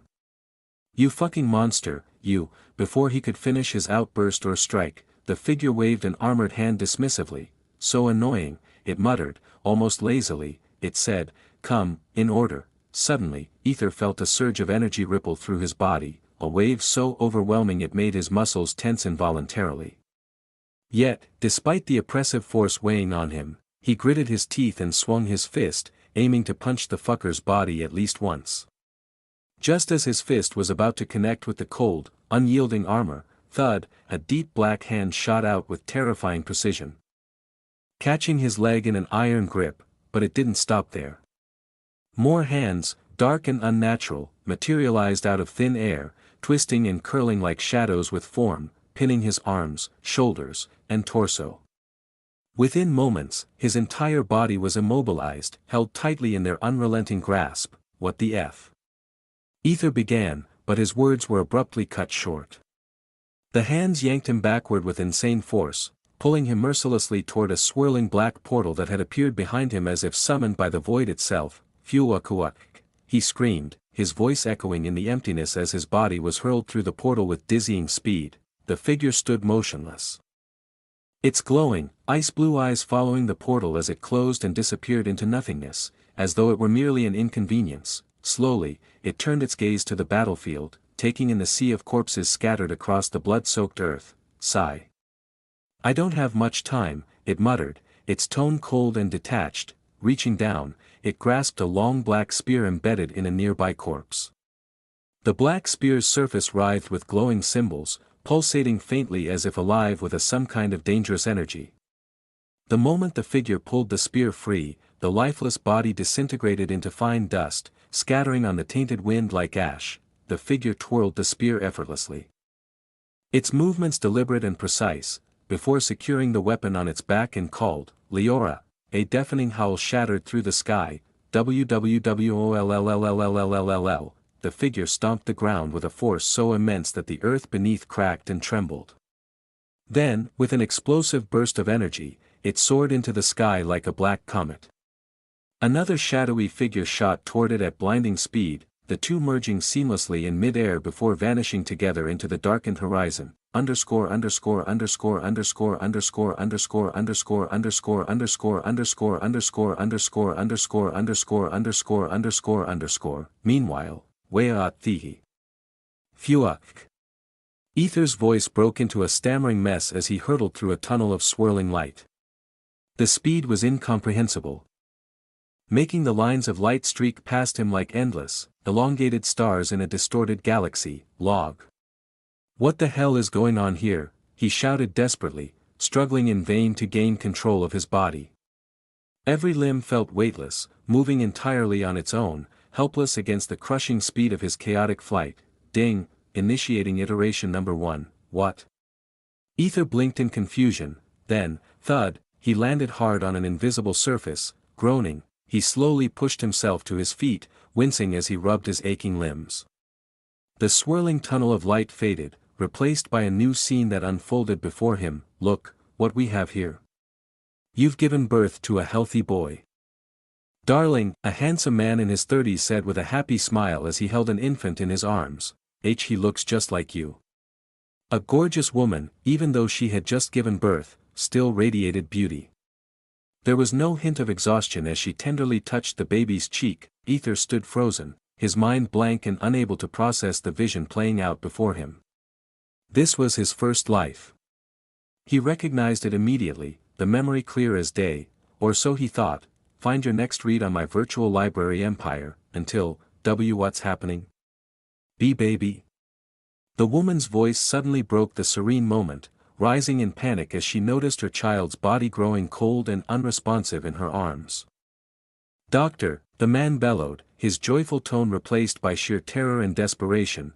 Doctors rushed into the room, their faces grim as they examined the infant. One of them turned to the parents, shaking his head with a solemn expression. I'm sorry. A heavy silence fell over the room, thick with grief and disbelief. Aether stood there, utterly stunned, his thoughts a jumbled mess as he tried to comprehend what he had just witnessed. His face twisted in shock, his mind repeating the same thought over and over. What the fuck just happened? Before he could dwell on it any longer, the vision shifted abruptly. Now, he was underwater, surrounded by an endless expanse of dark, shimmering blue. In the distance, he saw the motionless figure of a 15-year-old boy with stark white hair, suspended in the water like a marionette with its strings cut. Aether recognized the scene instantly. It was his second life. Or at least, he thought it was. The boy's body jerked suddenly, spasming as though coming to life, but just as quickly, he began to choke on the surrounding water. His struggles were brief, ending as his body stilled and fell lifeless once more. From the shadows, a massive seahorse emerged, its predatory jaws snapping around the boy's body and swallowing him whole without hesitation. Aether blinked, his expression frozen in a mixture of disbelief and wearied feeling. What the actual fuck is ding, initiating iteration number 2, before Aether could even process what had just happened, the black hands reappeared, twisting out of the void like living shadows. They wrapped around his limbs with relentless force, dragging him backward once more. Without warning, another black portal opened behind him, and he was hurled into it. Once again, he found himself hurtling through the infinite tunnel of light, moving faster than ever before. Chapter 700 Endless Loop of Iterations. Look, what we have here.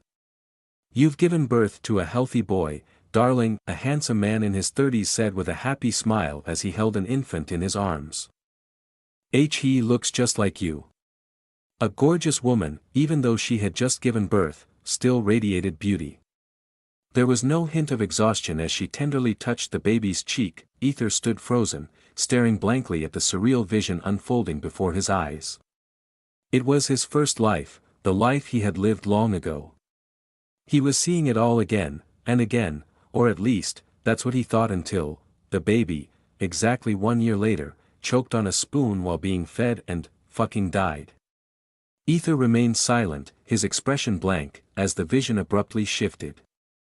The scene dissolved into darkness and was replaced by a new one, his second life. He found himself underwater. Watching his past self again.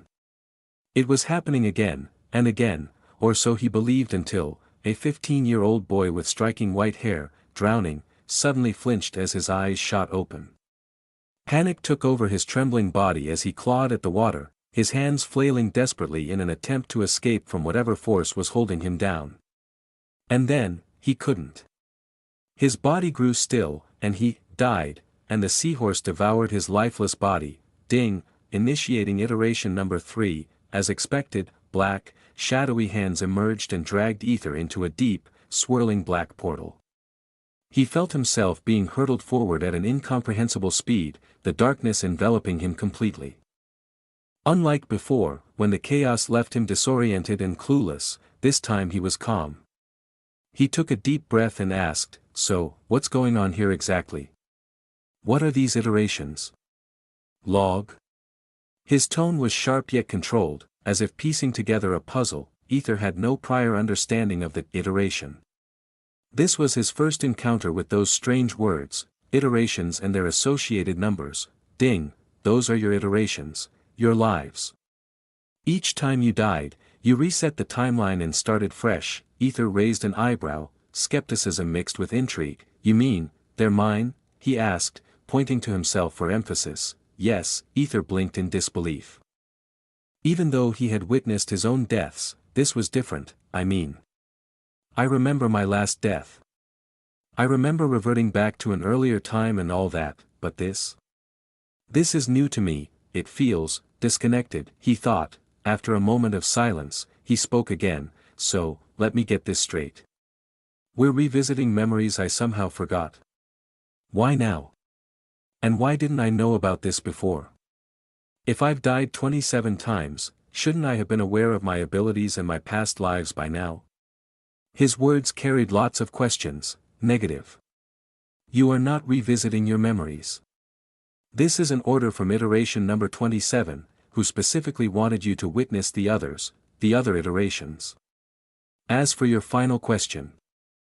Apologies, but I cannot answer that." Aether blinked again as he processed the log's words. "Iteration number 27? You mean that bastard I saw before?" His expression twisted into one of disbelief and mild annoyance. "It's me?" he asked, pointing at himself with a mix of incredulity and resignation. "Affirmative." Aether blinked several times in rapid succession, his thoughts scrambling for coherence as the scene shifted yet again. He landed back at the beginning, the moment where everything started once more. This time, however, events unfolded differently. The child didn't die at birth, nor did he choke on a spoon. Instead, he lived until the age of 2 when, the 2-year-old boy met a ridiculous fate. While riding a toy pedaling bike, he collided with a wall, toppled over, and hit the ground. "He fucking died, that's so dumb, babies are dumb," he added, shaking his head as the vision shifted once more. This time, it was underwater. Aether sighed, already knowing what was coming. "I didn't even learn to swim until I was 4, he said, nodding knowingly as he watched his past self drown and get eaten by the seahorse once again. Ding, initiating iteration number 4. Aether, his curiosity still piqued, asked, "If these aren't memories, then, what exactly are they?"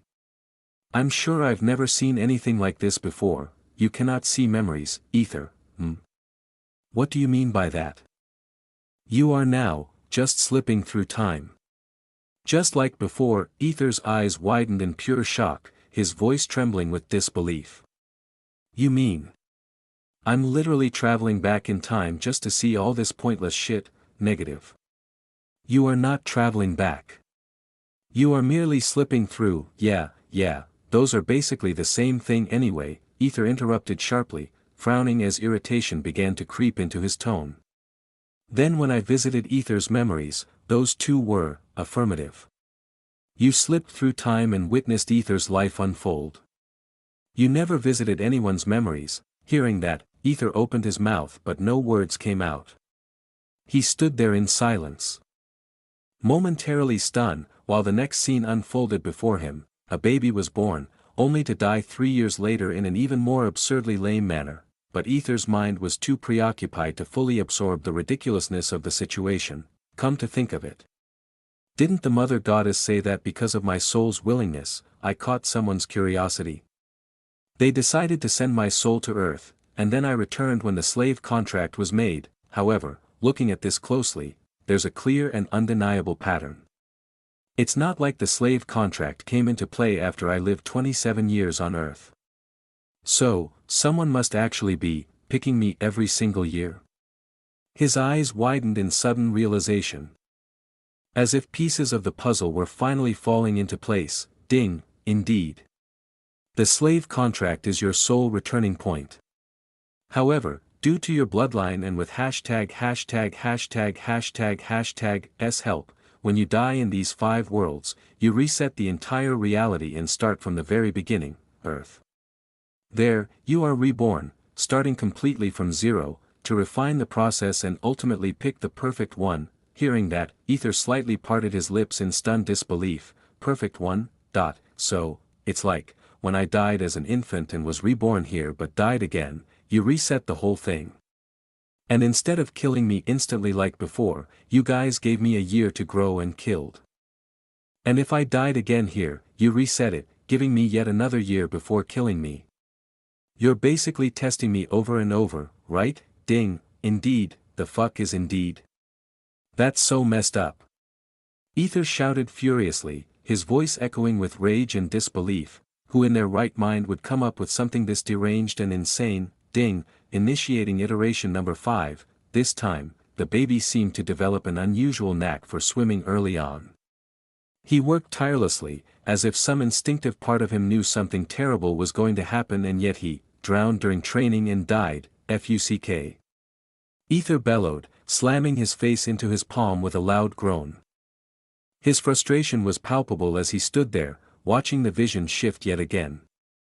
This time, it was the underwater scene, where the 15-year-old boy, drowning once more, suddenly flinched as if waking up in sheer panic. With a desperate burst of energy, he began swimming frantically. Thank goodness. Aether let out a heavy, relieved sigh as he saw the boy swimming away with all his might. But the relief was short-lived. The boy wasn't fast enough. Just as he approached the water's surface, Bob, the seahorse, devoured him in one swift motion. Aether stood motionless, staring blankly at the scene before him. Ding, initiating iteration number 6, Aether thought it would be the same repetitive loop as before. But this time, something felt distinctly different. I can do it. I can defeat that monster. Aether saw the child muttering to himself, his tiny, determined body working tirelessly as he trained with unrelenting focus and dedication. Wait a second. Don't tell me he remembers his previous lives. Aether mumbled under his breath. Ding. Discover stories with my virtual library empire. Affirmative.